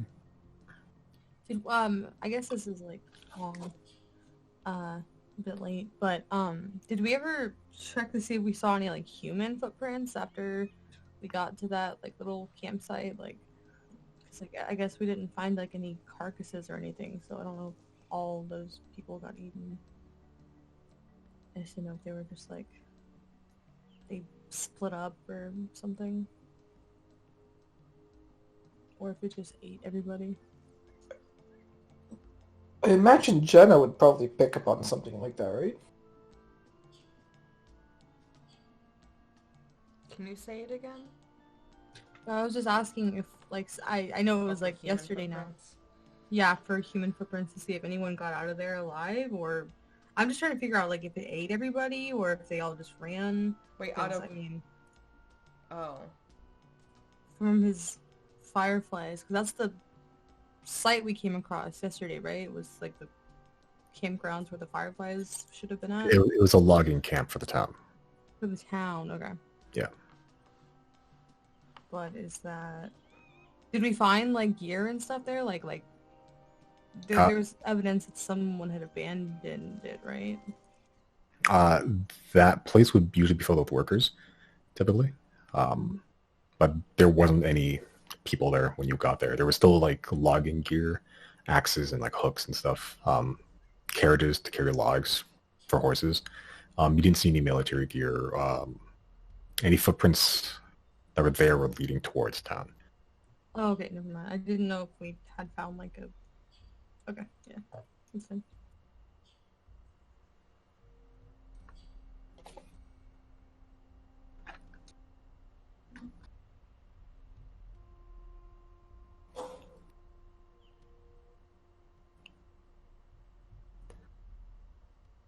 Okay.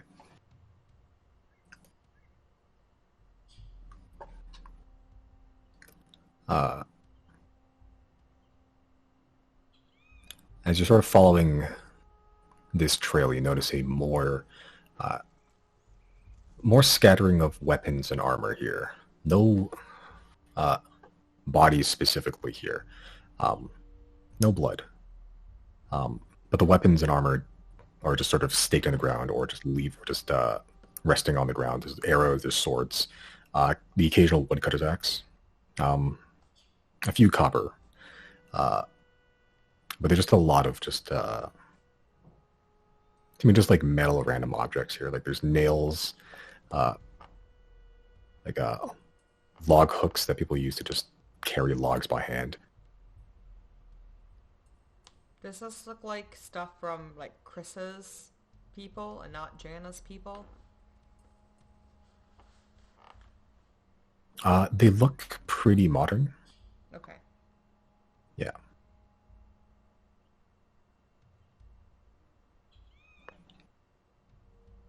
Well, this still kind of points that I think we're on the right track.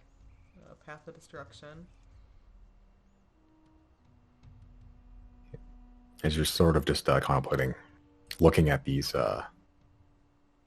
objects, you watch as this small dog-sized creature, kind of looks like an insect, definitely has the legs too. It's sort of orange-brown in color, almost like rust. Has these strange fuzzy antennae that are sort of prodding and feeling their ways around, and you watch it sort of walk up to this metal objects. It finds one of those hooks, and as it does, sort of spins around and begins dragging it out of view. What? Like a strange insect creature, the size of a small dog, walks up to one of these metal objects, like a hook, grabs it and begins walking out of view, dragging it. Oh, like walking towards me, dragging the object. It walks off the path. Just Oh, not yeah. towards you, just, yeah. Sorry, yeah, you said out of view. and Yeah, I'm I was like, wait. out of view, and I was like, what are you talking about? There's Yeah. trees. Got it. It is Trees just and dragging bushes. objects around, and I am witnessing it. Yes. Sorry. Okay, not connected to my body. Got it. I thought this was gonna be some like Cannibal Rising shit for a second. Okay. Have we seen or ever heard of creatures like this before? Who's proficient in nature? I believe I am. I think I might be. I am indeed proficient in nature. Okay. Anyone who's proficient in nature, please make a nature check. Oh no, I'm not. Oh, I forgot to take disadvantage off. Doesn't Yeah, matter. still that 10. Woof.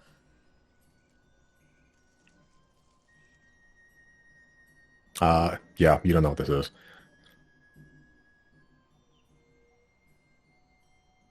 Eventually, you see it come back. It grabs like a couple of metal coins, copper coins, and also begins just walking off. It's coming like, seems to be like in and out of, like you're sort of following the Hydra's path. It's sort of just coming off to your left. Just like through the trees, through the bushes, grabbing something and it's going back. Is it kind of cute? It's about dog-sized. What kind of dog? That's too vague. Small dog. Oh, okay. Jana's curiosity is piqued. She'll kind of try to see where it's going. Okay. Right, so you just get off your horse and just wait for it to come back. No. Your My bear. Your bear. I forgot you have a bear that you can ride at the speed of light. Okay. You just wait for it to come back, and as you do, you just sort of follow it. You don't have to follow very far. It's only like 10 feet off, but it is covered in... It's sort of obscured by bushes. And you sort of watch it climb partway up a tree, and there seems to be like a hole where this screaming face is, like around the mouth, and it seems to be picking up these objects and dropping them inside. You're pretty close to it. It doesn't seem to be doing anything to you. It doesn't seem to mind your presence. I'm sure there's tons of treasures in there, but I also don't want to stop this weird dog from doing what it's doing. And it's just gonna let it do its thing. Are Okay. we And I'll go canonically back to just the gonna group call and this let a everyone dog? know that's what's happening.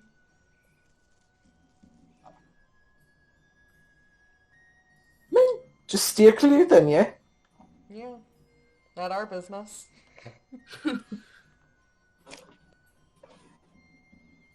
Okay. As you sort of continue on your way, occasionally you see the small, almost Wait, creature. can we start going off and then Janet's gonna be like, I bet there's something really cool in that tree, and then tells the group to double back.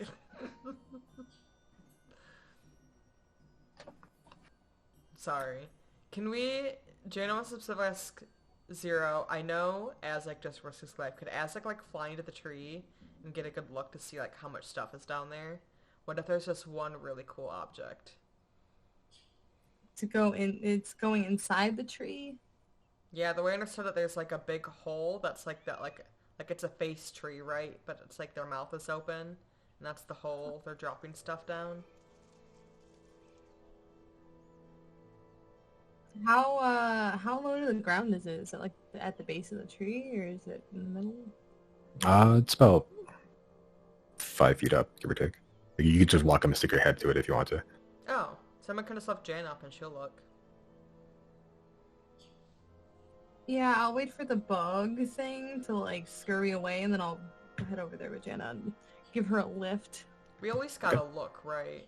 If it looks like junk, we walk away. But if there's something really cool, what if there's this, you know? I like junk, I don't know. That's what it looks like, by the way. Junk in the tree? Junk. There's junk in the trunk? No, I'm leaving. Okay, we're chasing the Hydra. I don't care about this anymore. Unless there was something cool I saw. I think that was the joke, though. Up to you, if you want to look in or not. Jana wants to look in. Okay, make a perception check.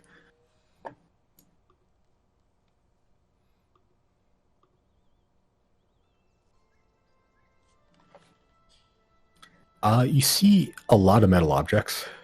A lot of them rusted, actually. You see daggers, you see arrowheads, you see a couple of coins, some of them gold, a couple nails. There is a lot of junk in here. You also see tinier beetle creatures that look pretty similar to the one that's sort of dropping shit in. Just sort of surrounding, like, seems to be the blade of a sword, and you can see where they're surrounding it seems to be rusting a lot. Oh, damn it. Can I reach my little stubby gnome arm in there and grab it? Sword? I can get it for you. You don't have to reach in there. Oh yeah, you have mage hand, don't you? Yeah. Yeah, I'll just mage hand whatever she's looking. What is it, the sword? Yeah. Yeah. It's a sword that seems to be, has a lot of these weird beetle creatures on it. And they're, it's pretty rusty. I will lift it and give it a light shake to get them off. Okay. And sort of just, like, yeah, you're like shaking insects off the sword. Yeah, with mage hand, not mage hand. I'm not reaching in there. Okay. It was visibly disgusted. And you pull out a pretty sizable sword. The tip's like broken off at the top. Yeah, you have a rusty sword with you. Do I feel like there's any secret cool powers hidden in this sword? You know that magic stuff are pretty invulnerable to damage. Do you want this, Zero? We can put it back. I was hoping it'd be like a Keen Arthur situation. I put sword back. But I do want to take mage hand. How deep does this pile look? Does it look like it goes down for a while? It's the hole itself is about 5 feet up. It seems to be filled with just shit for about 2 feet from the bottom. Can I use mage hand to kind of like dig through it, like I don't know, like a clearance bin at a dollar store? Just, like elbow deep in it, just like trying to shuffle stuff around, see if there is anything cool that looks like it's not damaged. I also want to, like, I don't know how much time this will take. I don't want to take too much time. But if there's like enough gold in there that's just like visible, I'll pocket that, or I'll pass it off to Jana. Okay. So you make an investigation check. With guidance. With guidance. What is it, a D4? Yeah. I'll need that. Hell yeah. Okay. Yeah, I'm just rooting through. You're just sort of pushing these beetle creatures. Occasionally, the beetle creature sort of just waits its turn as you're sticking your head through, and as you sort of pop your head out, it sort of just climbs up, drop more shit, and leaves. And just to grab more stuff. Just you make like this big like divot in the ground, and eventually you do see a pouch on the bottom. I will grab that pouch. Wait, so the big beetle would wait for me to move, so Yeah. we could drop more stuff in? That's fine. Yeah. Okay. Aw, Pretty much. what a good dog. So it's a pretty hefty pouch. You pick it up. It seems to be like half chewed through, and it's full of coins, gold and a couple platinum. Some of the gold's kind of rusty, like there's like big moon-shaped chunks rusted out of it. So you sort of just would you like to keep those or no? We just dump them. If I don't think they'll be taken in an establishment, no, I'll just toss them back in Okay. there. Yeah. So you get about 247 gold pieces. Oh, cool. Put that What in is it? the... 247? 247 and 15 platinum. Yeah. You got that in community. Yeah, and how many PP? 15. Fuck I yeah. don't even think we have platinum on the group notes. What are you rolling in it now? Who, I didn't see any who changed Hopper to magical... cock? Hey. Whoever see that was, any, that's like- very funny. Any unique looking items that have not been deteriorated? Like possibly magic looking items? You've searched as thoroughly as you can, rooting through all to the bottom. Everything looks... There's objects in there for sure that could be of value, but pretty much all of them have been rusted except this content of this pouch, just because it was in a pouch. Yeah. Cool. I guess if that is our find, then we will see ourselves out, and I will give the beetle a respectful nod.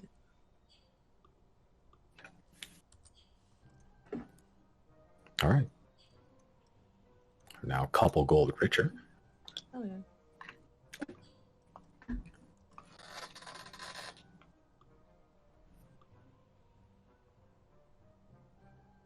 All right, continuing on.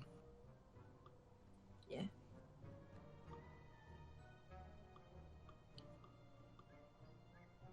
Yep.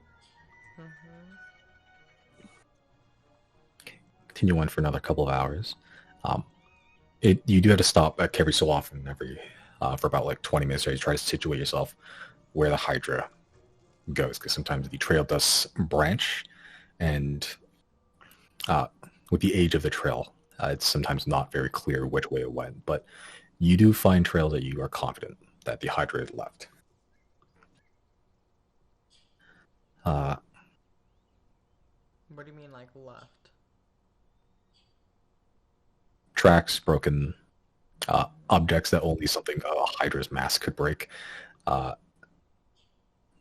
just like melted objects, trees, and just like patches of burned or dirt. So that Hydras aren't known for, but apparently this Hydra is.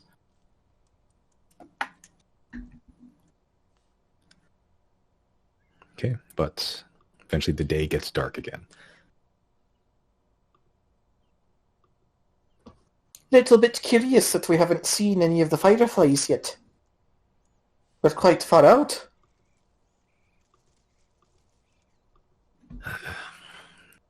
I hope for the best, but fear the worst. Can only assume, hopefully, that they are still on the Hydra's trail and just engrossed in the hunt.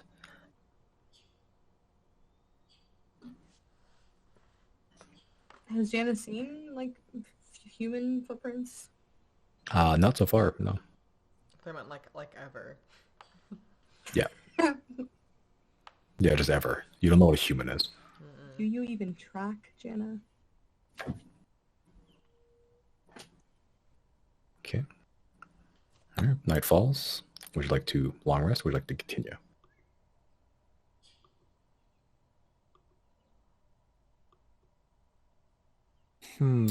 How fresh were the tracks?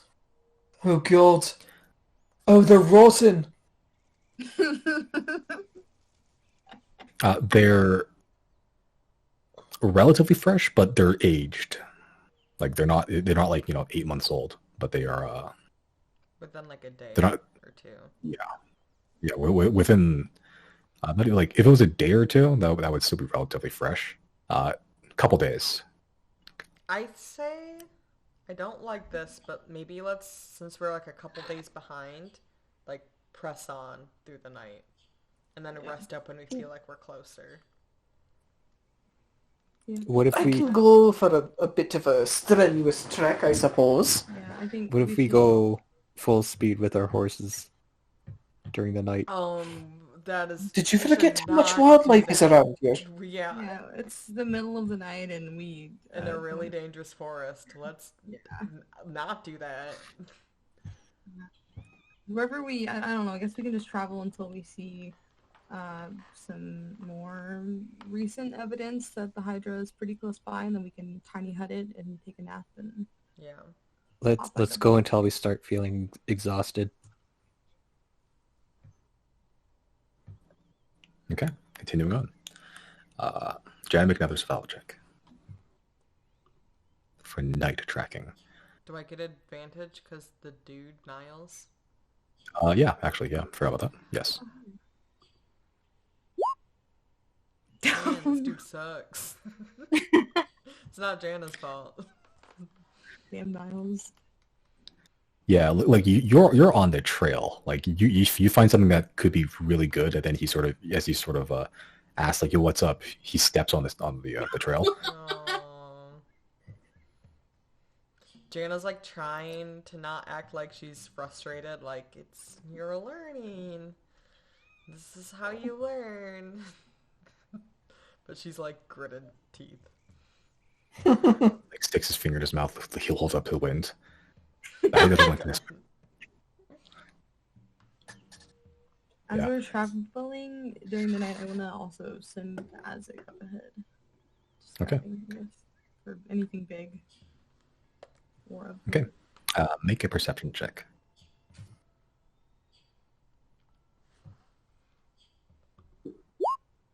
Does he have advantage? Yes. Okay, that is a 17. Okay.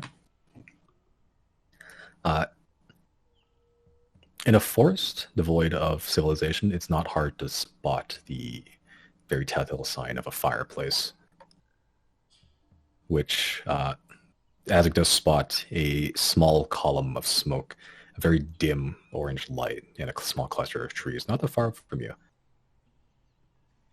Okay. I'm gonna let the party know there's somebody camping up ahead. Perhaps we could fall in with them for the night. Let's check it out. Do you guys want to stealth up there, or do you want to just barge in? Stealth. Yeah. Wait, are we at disadvantage right now? Because we are night owls? Guys aren't exhausted yet, but you're on the verge. Let's press our luck. Let's sneak. It's only a couple hundred feet away from you. But as you're sort of sneaking, following Azek's lead, everyone make a stealth check. Jana will cast Pass Without a Trace if it's not too late. Yeah, sure, why not? Guess you have some time.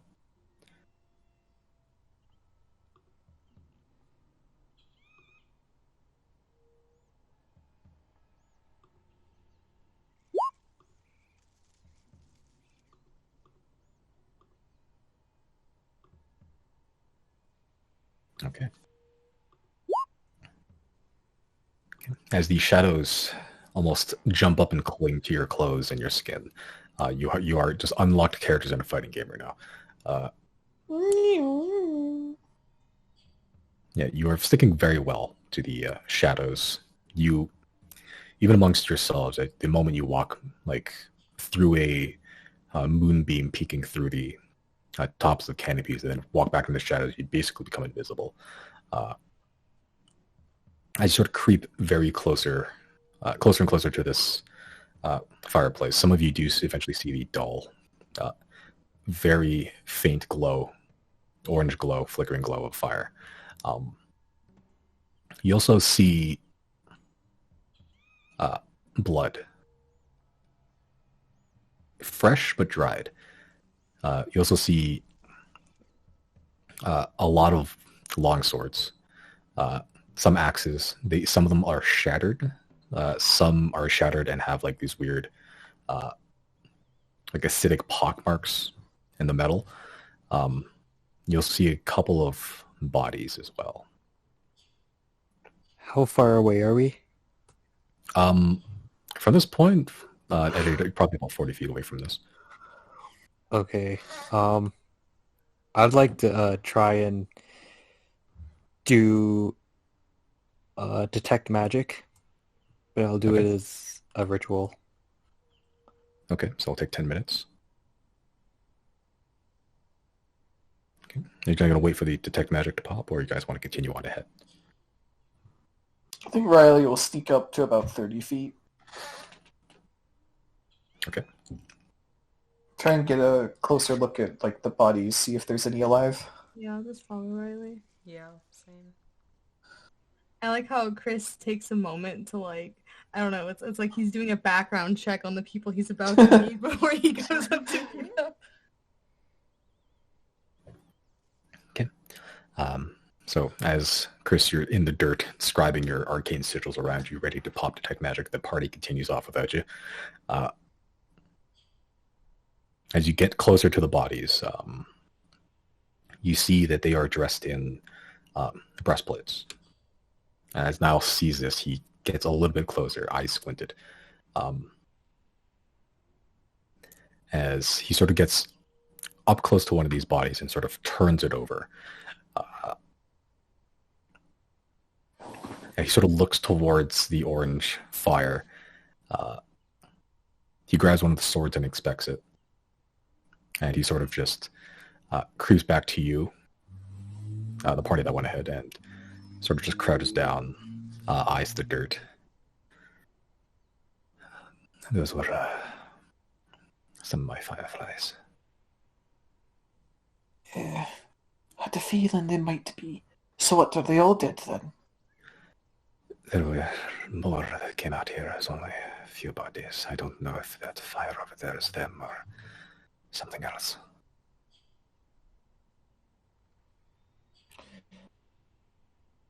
Oh. Good point. There could be other people here. Riley's gonna monitor the fire, like from wherever he is. Okay. It's a campfire, right? It's a pretty small fire. Like if you try to creep around the trees to look, you had to get a little bit closer though. He'll inch 5 feet closer. Okay. I'm sort of peeking out. It's your spell check. Okay. Peeking out, you do see it is a campfire. It's sort of just a very low flame right now. It's like just on the verge of smoldering.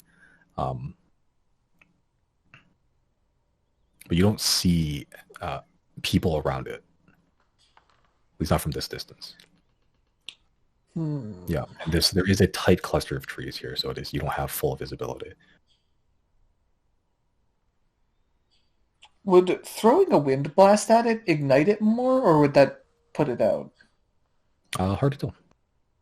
It's a pretty concentrated gust of wind. Right. It's not like feeding it oxygen. It's like... Yeah. Okay, I think that would put it out. He'll just continue observing from his current post and wait for Chris to give the update on magic. Okay. What's the range on the dramatic? 30 feet radius? Yeah, 30 feet. And lasts for 10 minutes, I think. Okay. Okay, so as you'll all wait there to pop detect magic. You don't detect anything magical around 30 feet from you, including the bodies. You don't encompass the campfire, though, from your distance. Can I move up? Maybe like 15 feet? Yeah.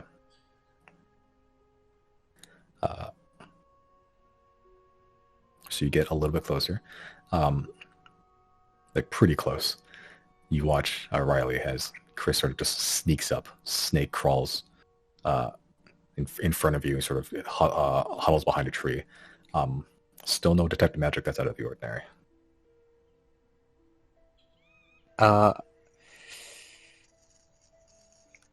Can I do an investigation to see if there's maybe traps around? Sure. I may as well help him out since I'm right there. That gives him advantage, yeah? Yeah. You can roll again. You can take a higher result. Nice.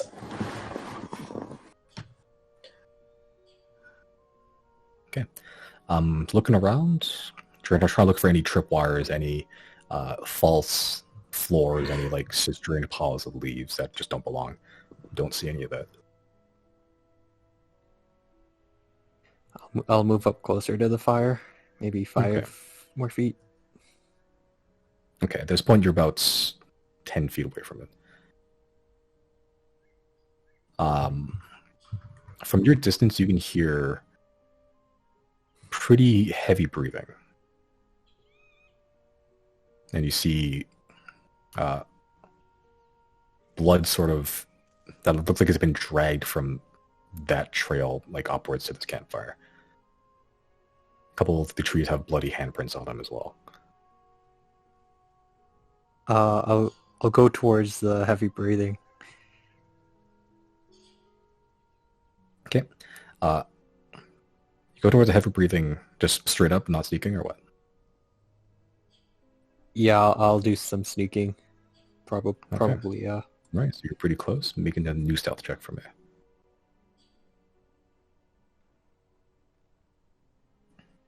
Okay. As you creep forward, very close, whatever this breathing is on the other side of the tree that you're hiding behind right now.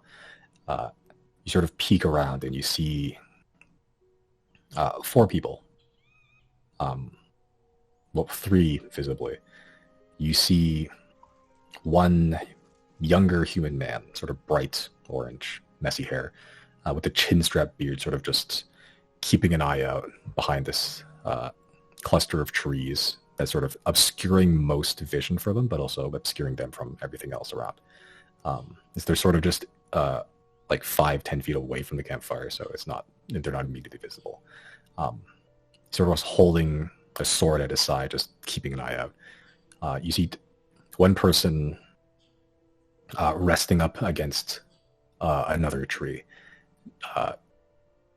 Like a half-elf man, shaved head on the sides, but sort of keeps his like braided ponytail at the top. Seems to have some sort of like tear or rip at the side of his face that seems to be exposing some of his teeth. He's sort of just looking down at the dirt. You see a human woman that has a shaved head. She is also resting up against the same tree that half-elf is, and she appears to be missing a leg, just from the knees down. They tied off a rope around the stump, but she looks pale and she's fading in and out of consciousness. You think you see another person, but they're sort of covered in a tarp, like a cloth, like a very large cloth blanket, and you see just movement underneath the tarp. That's where the breathing is coming from. It's sort of just shaking a little bit. But they don't seem to notice your presence. I kind of like wave everyone over. Oh? Are they wearing armor like the Firefly wear? Oh, yeah. Yes, they are wearing armor. They do have a breastplate, long swords, and that 9-pointed star on the front.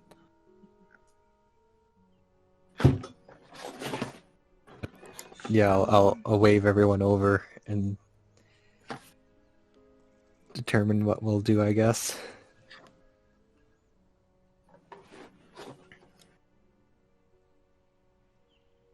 Hey, Riley can see what Chris saw from having been beckoned, yeah? Once you get closer, yeah. Yeah. I'm assuming there's no effort to sneak at this point. No, we can still sneak, just in case they try and attack us. Okay. Do you want to send Niles in first? That's probably a good idea. Just give him a shove. Just shove him into the line. I'm not gonna do that. Okay. So Niall sneaks up, same as you, but the moment he recognizes these as fireflies, he sort of just gets up, stands straight up, straightens himself out, and walks directly into the light. You hear the sort of younger human man with the chin strap beard, orange hair, just go, "Gah!" He reaches for his sword at the side. Niall sort of just bends down and goes, "Easy, easy, Milton. You're safe. You're all right now." The younger human man, Milton. "Seeker, is that you? I am not seeing things." "That's right, Milton. Did a good job keeping an eye out, at ease." At this point, you see the firefly visibly relaxes as you're sort of just peering behind, creepily staring at these people.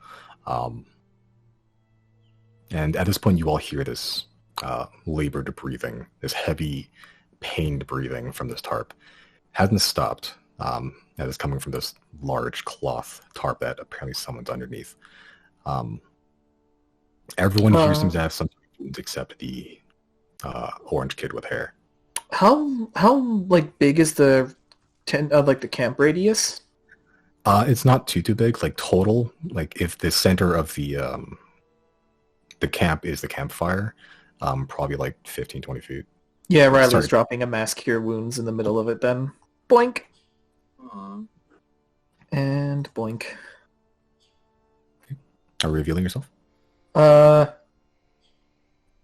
we can. Nah, he'll just keep quiet for now.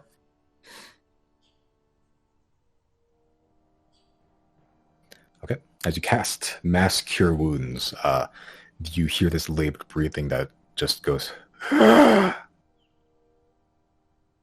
as everyone just turns to look at this tarp as from underneath the tarp just bursts forth a man.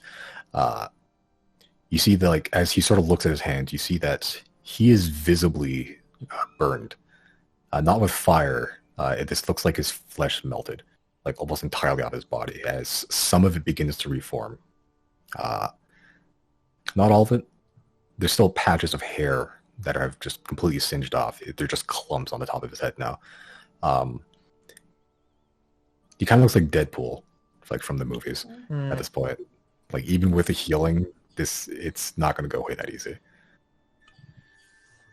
I'm gonna reveal myself, and I'm just gonna say, I'm here to help, and I'll give the three people who look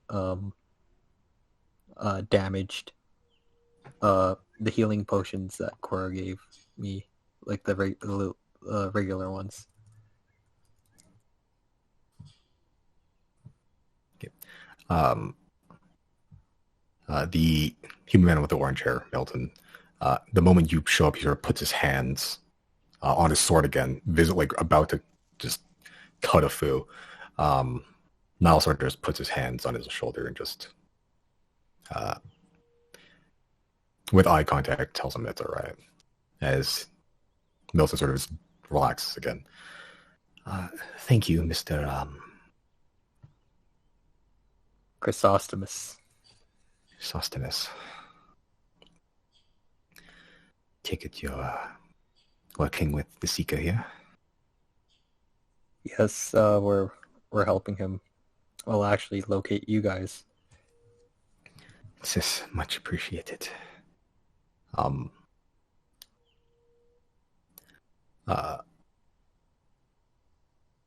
Niall sort of just crouches down and just puts his hand on Milton's leg. What happened here? What did you see?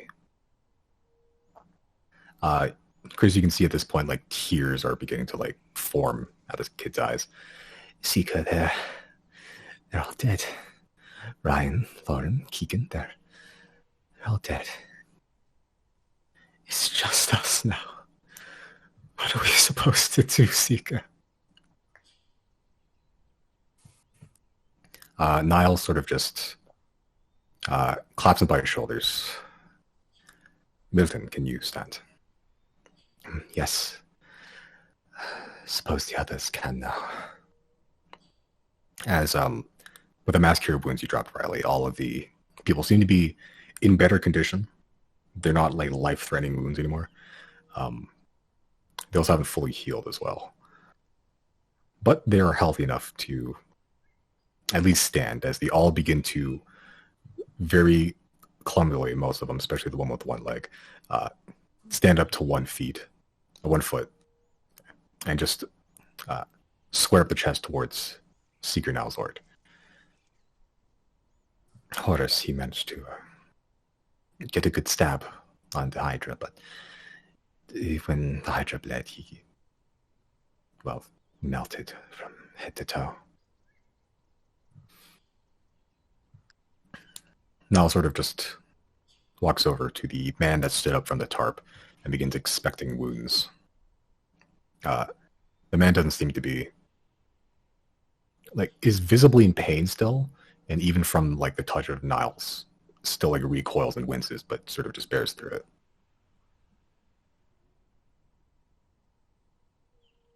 I'm going to bring you home, man.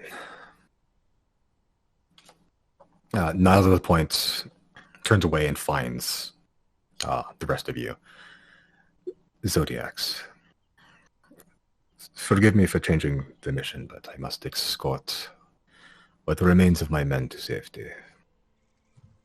Riley will step out from the bushes. Yeah, that's understandable. Looks like they've had a rough go at it. Yep.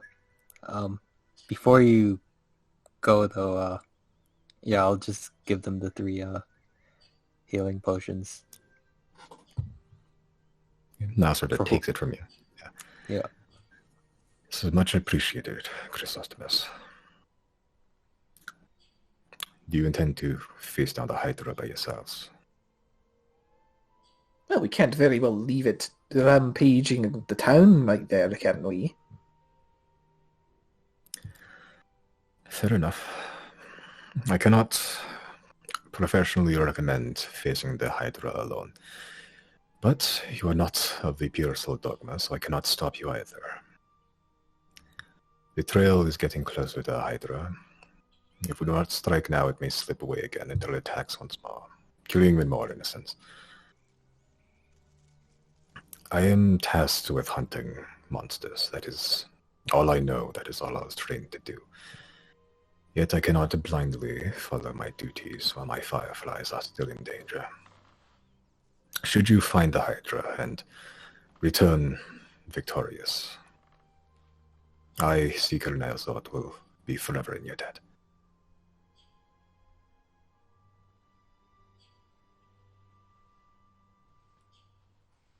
Let's put it this way.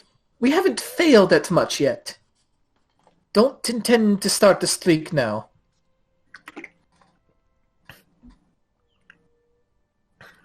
True enough. He sort of just gives a small smile. He sort of holds his hand out to shake it. Riley will receive.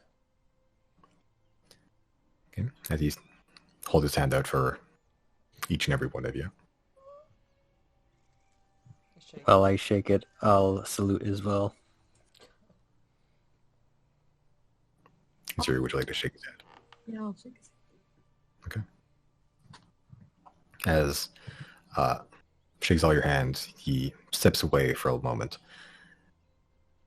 looks back at his men, and sort of looks to the Hydra trail, looks back at you. Good luck, Zodiacs. May your path be guided by the light of Len.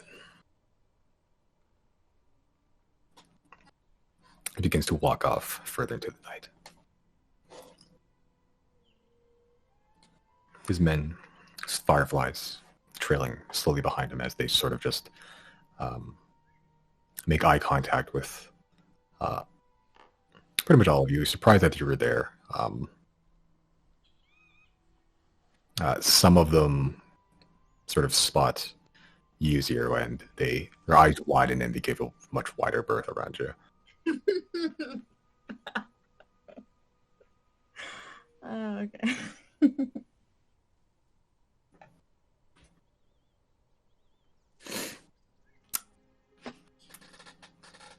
Can I just say I love this image of like this random tall wizard with like a pointy hat coming out of the bushes and then distributing these like mystery potions to everybody and just going like, "Hi, I'm here to help."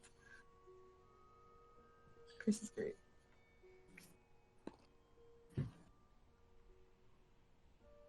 Well, I guess we have ourselves a new camp. Should we sleep? Yeah, I kind of don't want to hunt a Hydra with one less cure wounds in me belt here. Yeah, I think we should all be fully stocked to deal with this thing.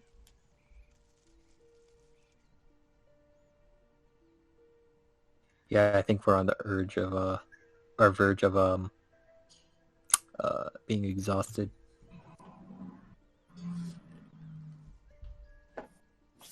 So after Niles and his team are out of earshot, eyeshot, whatever, can I search these dead bodies?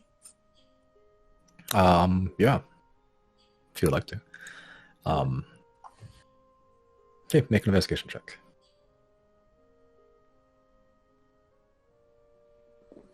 Okay. Yeah, most of the bodies have a pouch of gold on them. Not like a whole, like a good amount, but there's solid like 6-7 bodies just strewn on the street here.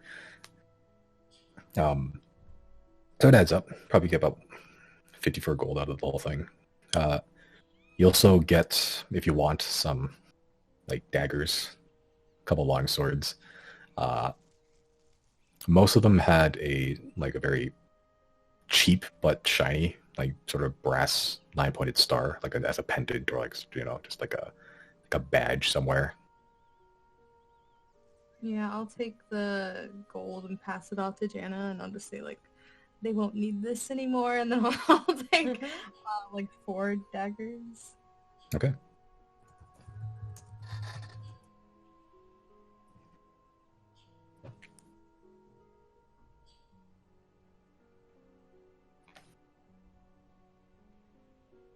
All right. You guys resting up for the night?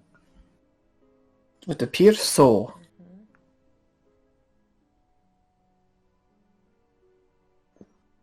Yep. Okay. Yoink, resource ghetto, and everything is stocked. Excellent.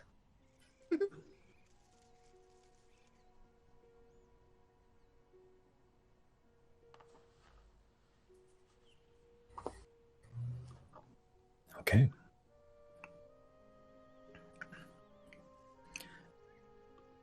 So you rest up amongst the bodies here.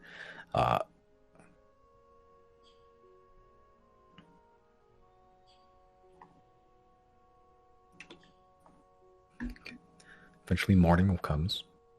A little bit colder this day. A bit of overcast day. Some fog rolling in, but probably going to burn off later in the day. Yeah, as you continue tracking the trail the Hydra without the assistance of Niles Ort. Okay, Jenna, making his best survival check.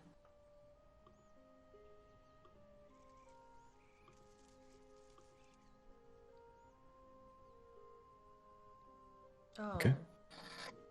Hold on. It's gonna be messed up.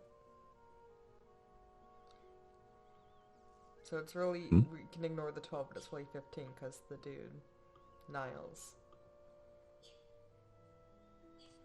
It's he's now no longer here. So the 14. Oh. Did I miss that? Is he just staying? Yeah, he left. Oh. No, he left. I must have missed that somehow.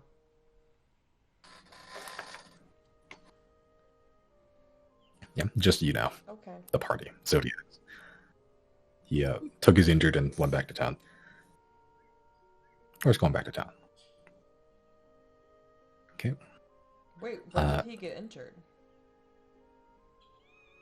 He didn't. We came across his fireflies who were all injured. Got it. Okay. Yeah. I knew they were going back. I didn't catch that he was going too. Okay. Yeah, he's escorting them back because they're all kind of fucked. Got it. Yee. Being a good dad.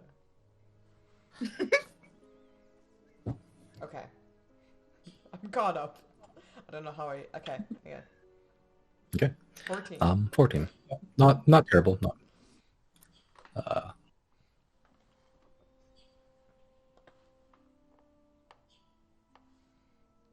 Okay.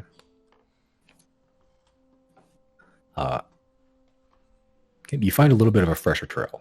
It seems the trail you were following before was older, but you find a little bit fresher one. You begin following that one a lot more closely this time. And this day it's not as confusing as the last. There's not as many trails sort of crisscrossing, coinciding with this one. It seems to be just straight Hydra with a long, just bulbous body, sometimes dragging across the floor with those big, thick stumps of feet that's sort of just clawing its way through the forest canopy here. Okay. Everyone make perception checks.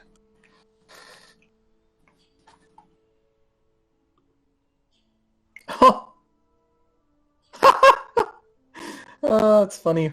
Riley rolls a nat 1 and gets the same as Chris. Okay.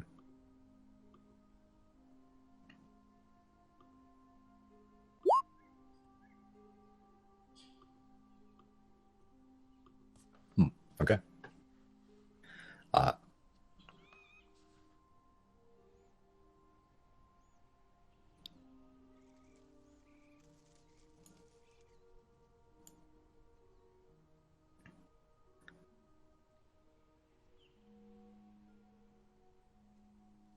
Okay.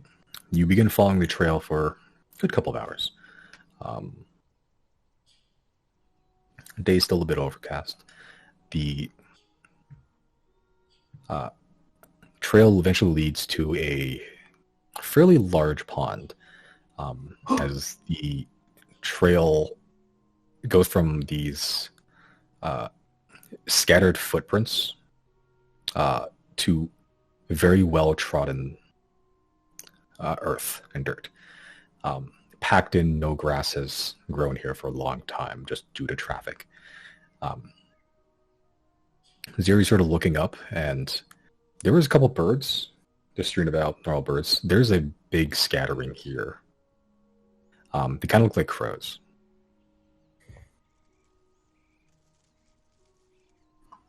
And they're sort of just perched up on these, like on the trees, but before there'd be like, few birds flitting through the forest. There's probably about 20 or 30 crows just on top of these trees. That's weird. Riley's nat 1 is now explained in universe by the fascination with the pond. Yeah, you guys are probably about 100 feet away from here at this point. Yeah. You guys want to stealth up there? I would like to see what's in the pond, yes.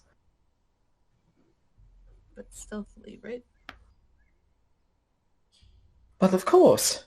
Pass without a traces on. Okay. Oh, yeah, roll stealth. Good, good. Good.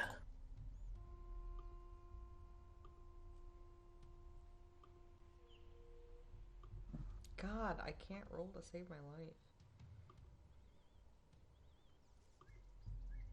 I'll also cast Mage Armor on myself. Okay. Riley is completely oblivious to the fact that we might be entering combat.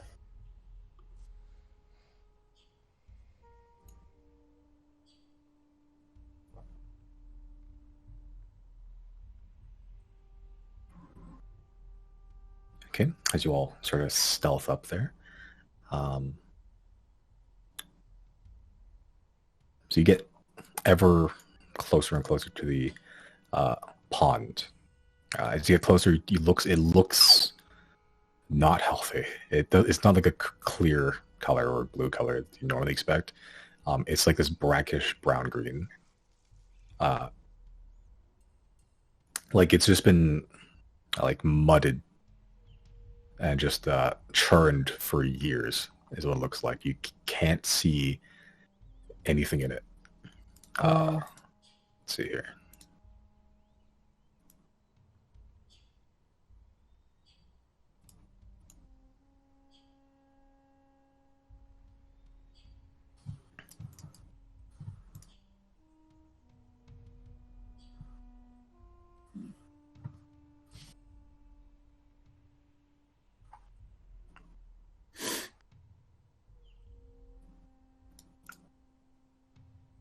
Okay. Every so often you'd see one of these crows sort of just hop a little bit and fly to a different tree, as it sort of just almost like it's keeping an eye out. You see a couple of them sort of flare these long tail feathers they have, and you see the tail feathers on the inside at least are like multicolored, like they're it's like really bright reds and greens and blues and yellows. But when they're closed, the tails, they're just look like regular crows. Jana, what kind of bird is that? Do I know what kind of bird that is? Make a nature check. What'd you say? Make a nature check. Oh, I'd say with advantage. Nature check. Yeah, with advantage because you're home turf. Hell yeah. Hell yeah. Okay. Yeah, you know these birds. They're not crows, not technically. They're similar, but they have different methods of getting food. These are called tattletales. They're known for following large predators and finding like animals or people and just attracting their attention to kill them. Oh, And then they just feast on the they remains. could help us. No, that is they can know. That's not what they're no. Wait. Oh wait, so They're they'll get something else to kill us? Yeah, they're known for following large, dangerous animals, and they'll just follow them around, not bother with them. But if they see something else, like a boar or a deer, they'll squawk really loud. I Present thought those it's colorful reverse, tails. like... Got it. Okay. Yeah, Rather it's than, you know, how birds normally do, where they'll find a big animal to get them to kill something else. Okay. yeah, I it's get it. the birds provide a sort of security system for the animal. The big, large, dangerous animal, and the big, large, dangerous animal provides food by killing whatever the birds spot. How many of these do I see? Before you would see like 30 of those just strewed on the entrance. Inside you see like 100. Oh my god. Like Do I know if there's like any, you know, like do they like love like walnuts or something? Can I like draw them out? you know that they're primarily scavengers and they'll fight for food. Yeah, but the best way to avoid being snitched on by a tattletale is to just not get spotted. And they're typically not in like huge clusters like this either. There's, you know, they're usually like groups of like 5 or 6. There's like 100 here. I feel like if there's a lot of them here, it's because the thing that they're following is very big, and so it provides enough food for all of them. Yeah, I don't. How many If hit we were points do to they have? We just engage wipe with them out. combat with supposedly the Hydra, would these things join the fight? Or They're not known for combat. They're known for diverting the attention. Okay, Like if like something's trying to be sneaky, they're good at not making them sneaky anymore. got it. If anything, we could use this to our advantage and lure the Hydra here. Like if somebody wanted to send me in with invisibility, I could drop one of those what is it, those cards, the illusion cards, and then dip out of there really quick, and they'll call it, and we'll at least have the advantage of being hidden to start attacking it. But I mean, otherwise we'll have I to like that get our plan. way, because it must be nearby if they're all gathered here. So I feel like Right. there is very minimal options. If we wanted to get out of here without being seen, we have to face it anyway, so we might as well use this to our advantage. I really like the idea of using Sounds the birds to, pretty like, good to me. trick them instead of, like, that's clever. Yeah. I like that. Also, I'm So, I'm invisibility is what you want emptying then? all resources into killing this thing. I'm terrified. Yeah. Do we so even if need to wanna- make you invisible? I guess I don't know the layout of, like, Oh. how Yeah, far we you don't- could we- do that. Yeah, we don't have a map for anything yet. Yes, let me check. Let me Um, explain. No, it wouldn't. It would just give advantage if we were attacking with because we're not rogues. Aside from Zero, only Zero gets sneak attack damage, right? Yes. Okay. In that case, it doesn't matter. All right. Yeah, just 'Cause so the you thing guys that- are on the right. That's the trail that sort of goes from footprints to like this weird dredging, like just like very packed in dirt. The pond's in there. Every tree you see here has a couple of these tattletale birds in them. Oh my god. If the Hydra is making its home in that pond, Riley can literally just control water and fucking crush it. Do you want to check and see if it's in there first? Can Jenna check for Well, if it reveals itself, yeah, actually, yeah, that's a good point. Yeah, do that. Then our stealth would fall, whatever, the pass without a trace. Well, then we should hide behind, like, here, I guess. Yeah. I was only asking because I figured if Riley could do that and just like fucking freeze the water or something, it'd be funnier if it was like fully submerged. But whatever, I'm supportive of whatever plan you guys want to put together. I can go in invisible and drop a card and just lure it out, and then we can just take our places beforehand. We'll just have to use Janna's stealth to get around for now. I'm good. Let's see, what is the range on control water again? Is it only 100 feet? Are the birds in 300 those feet. logs? Oh yeah, I'm totally fine just sitting here. If it is in there, yeah, my plan is totally flawless unless it somehow resists that. Are there birds what, Chris? Are there birds in those logs?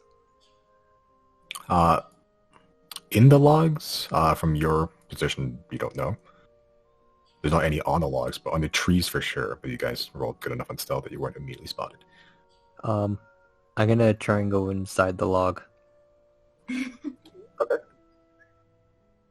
Which log? There's a couple logs here.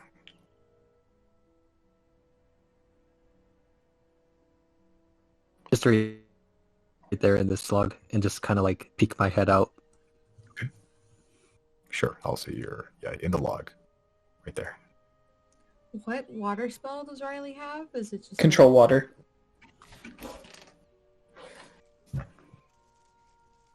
I imagine control water allows me, because it's to spend ends, you control any freestanding water inside an area you choose that is a cube up to 100 feet.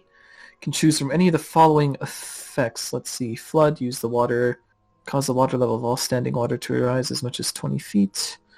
Part water, I could do that. Redirect flow. Whirlpool. Well, I could whirlpool. I imagine there's no crush option where I just like, or unless that would be redirect flow, where I redirect all the flow of the cube water into the center and trap the monster inside there. Would that work? In a direction you choose, so it's a one direction thing. One direction. Okay. Well, I could still try and crush it under like a.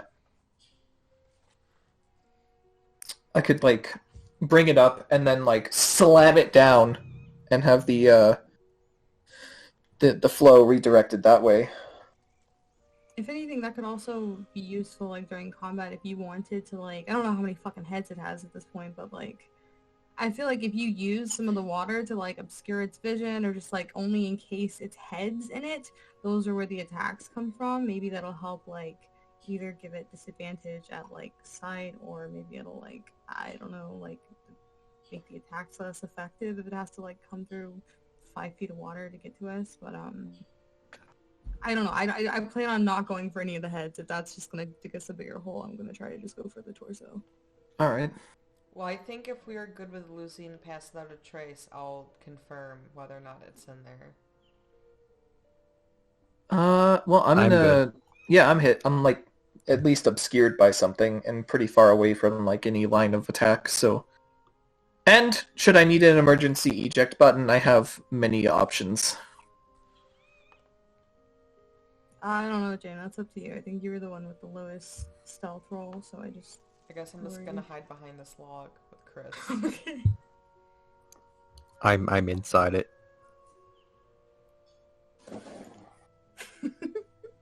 Okay.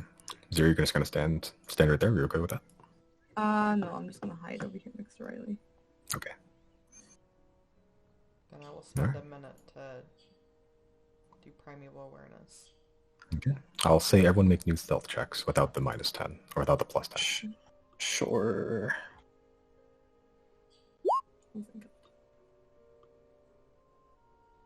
Ugh, garbage.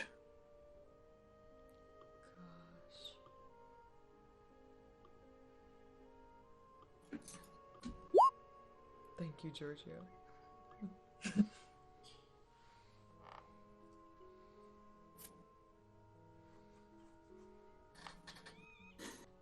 Okay. Okay, so you all roll pretty high, except for Riley. Pain. As you're sort of just getting situated and creeping, trying to keep out of sight and trying to stay as quiet as humanly fucking possible. Riley, as you sort of crouch down, you sort of lean a little bit onto the log, just trying to keep your weight on it, trying to keep as still as possible as the log's kind of old and you feel it give, and then a good chunk of its bark just breaks off, making this loud sound. You see a lot of the birds, about 10 or so, just turn towards your direction and begin the motion to flash their tails, as their tail feathers are sort of just almost vibrating and shaking. They're sort of fanning open a little bit, and they're sort of just opening and closing pretty quick. But they haven't begun squawking, as Zero sort of just shoves your head into the dirt, keeping you still.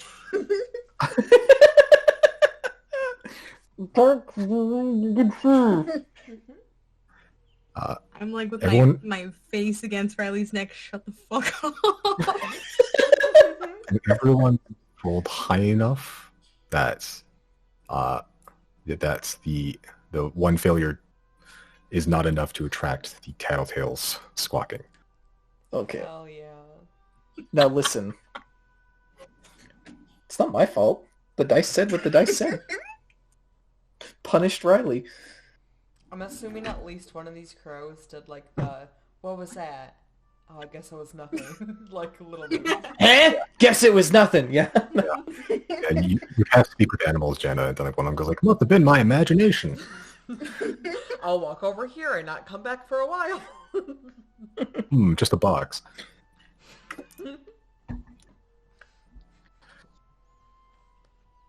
Okay, but what's in the pond? A minute passes. You sense a large monstrosity presence in the center of the pond. I just give Riley a big thumbs up, like, yeah. Riley gives the thumbs up back. He'll turn to Zero. Alright, you know what to do. Alrighty. Am I going in with invisibility? I don't have to, I guess. I don't know how much range do I have here? Yeah, my mage hand will only go so far. I'll need to get like another 10 or 15 feet. So if I wanted to leave my spot here and just kind of crouch a little bit forward so I can drop a card from the deck of illusions, would I need to roll again for stealth? Yes. Did you want invisibility? I did at first, but I don't know. I just didn't know if you wanted to waste a resource on that since we haven't started. Let's see. Invisibility is a second level like spell, so I can easily. Because like the second I drop the card, it's gonna pop off anyway, so I could just try to duck back here quickly and hide again. We just wanted to distract it for a moment, right? And then just get the upper hand of being hidden beforehand. Up to you. I'm asking you. Well, I don't care. I can waste the resource if you want.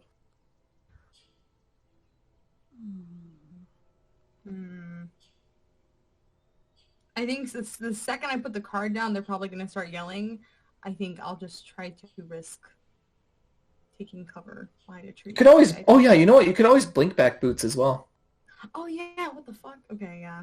I'll set my blink back boots right here. I guess next to the tree trunk. Okay. Are we ready to do this, son? So right where you are right now? I'm just asking, are we ready to pop off? Yeah. Because as soon as I drop this card, it's going to be it. Okay. Which coding should I go for? Ice or lightning? If you want to give...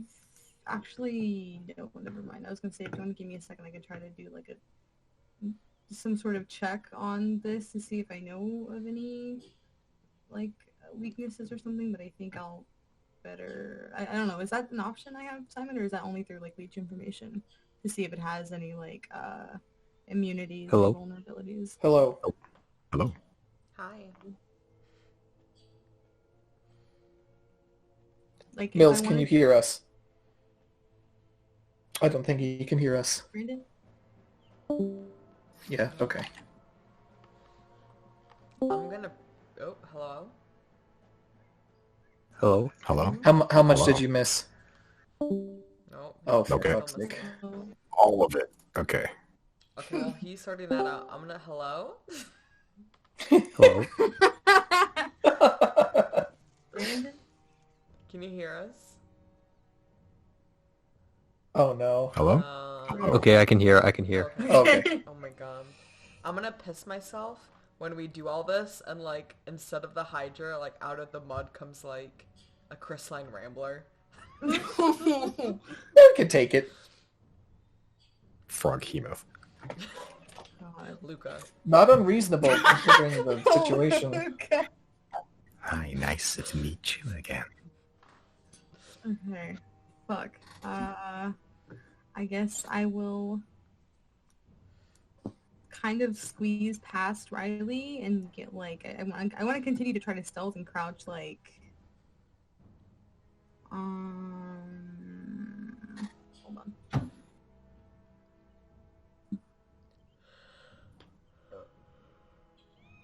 Yeah, I guess I'll crouch right there. I'll crouch right there and I'll use Mage Hand to drop a card from the deck of illusions, and then as soon as I drop that, I want to click my heels and go back to where I was hiding. I know I just listed a lot of actions for you, but I'm just trying to lay it all out. Okay. All right. So let me just figure out how to fucking draw the deck of illusions again.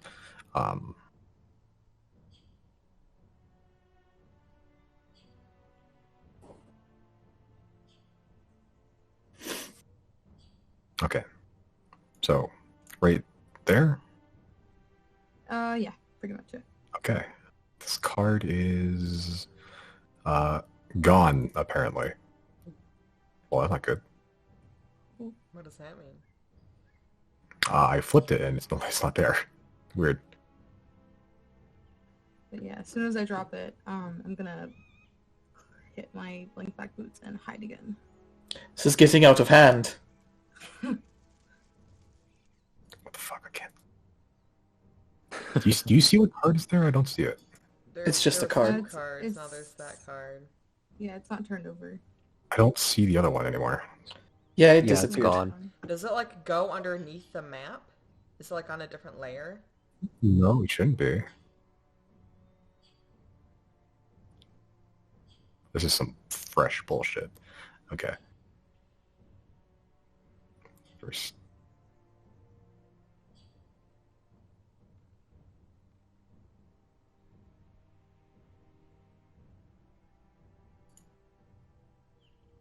Huh. That's not good. Deck machine broke. Okay, well, I don't know what the other cards are. Ooh. Okay, I have officially frozen. Roll 20. I accidentally left the game. I don't what the fuck.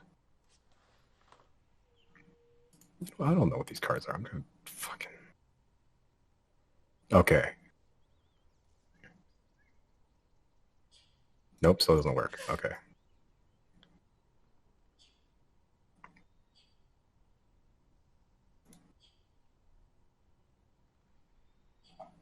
I think face down is okay for now.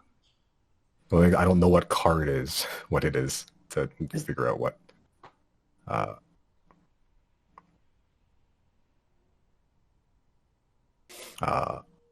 Whatever. I'll just. Oh no. Oh, when I discard, I can go look at the discard pile. Okay, nice. Fortunately, there's 2 cards there now, so. Let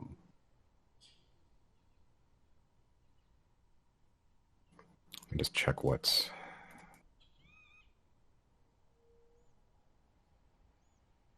Deck of Illusions. It's the Jack of Hearts. Oh. I got it. No, I got it. A druid. Some Ratatasker-looking motherfucker just shows up. Okay. I also need to make a note that the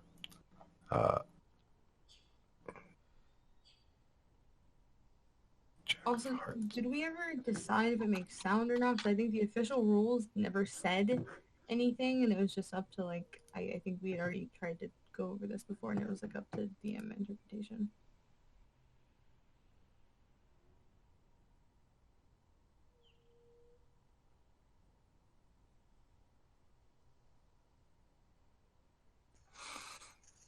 I don't think it makes sound. Didn't say anywhere it says it makes sound. Or that it doesn't make sound.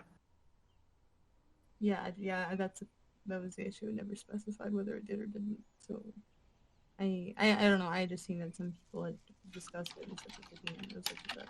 Yeah.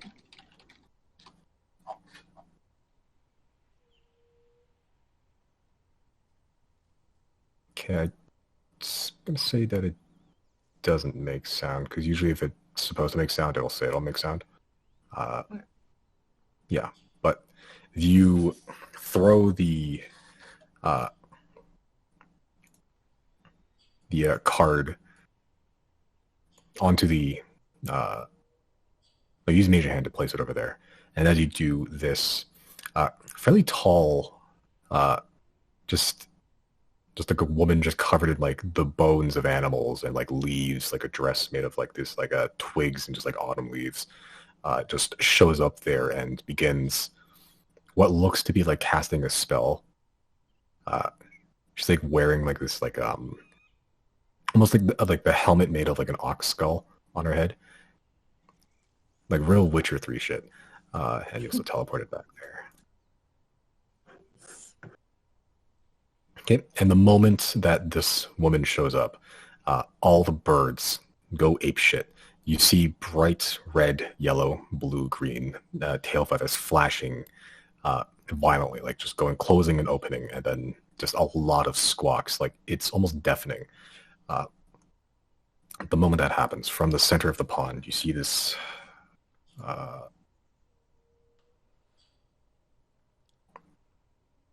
It was Luca. this colossal hide this deck. Colossal Hydra. This almost has like this weird bronze brass tinge to its scales.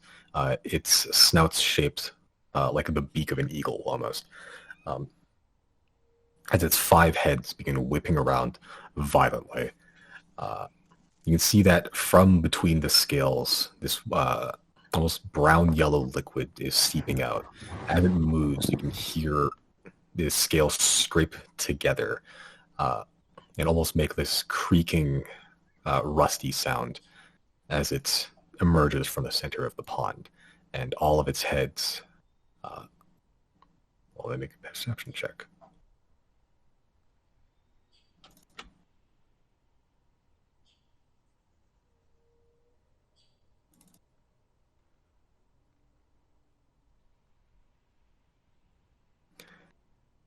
All 5 of its heads, one of them looking at each of you, except for Chris, because you're hidden in the log, and another looking at the illusionary druid at the foot of this pond. Wait, who got And we'll spotted? pick it up. Yeah, I was We gonna all say, did. are we all Everybody. Spotted? Nice. Yeah. Cool. No, our stealth is like 19, 23 or whatever. Mm-hmm. Everyone got spotted except for me. Yeah, you're hidden in the log, so... You're in a tree burrito. Right, but we'll pick it up there next week. Don't want to keep Josie too long. That's fair enough. Okay, cool. Okay, now my fear is that this liquid is just Hydra juice and not water, but I think I'll still try control water anyway. What's Hydra juice? Hydra juice available now in stores. No, Don't it's worry about exactly as Brown. disgusting as it sounds. Dang,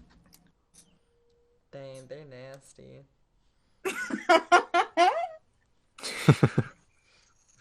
Sick. All right. They're good sesh. Agree. XP, baby. Basilisks. That's Technically, funny. That was funny as hell. basilisks.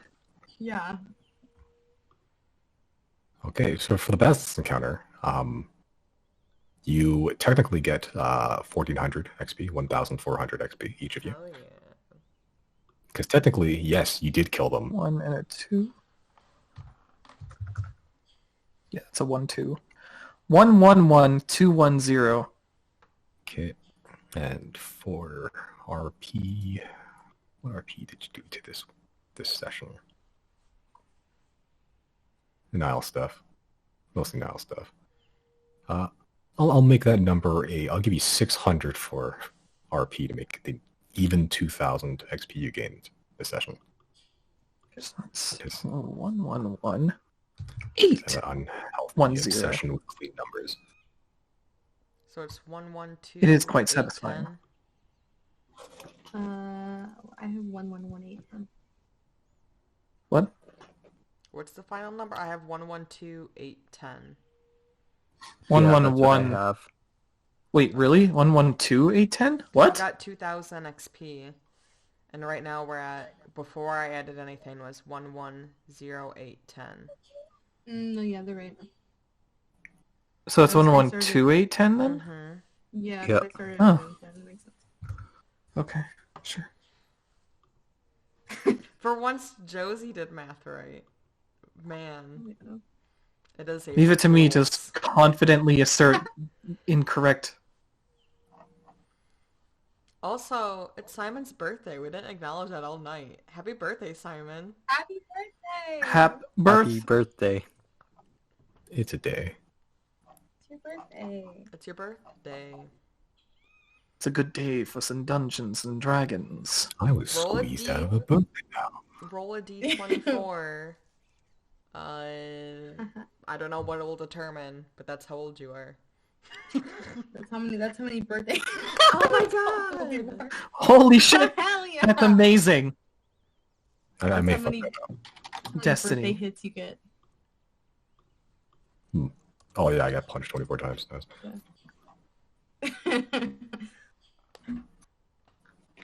Yay. even rolled 20s acknowledging that 24.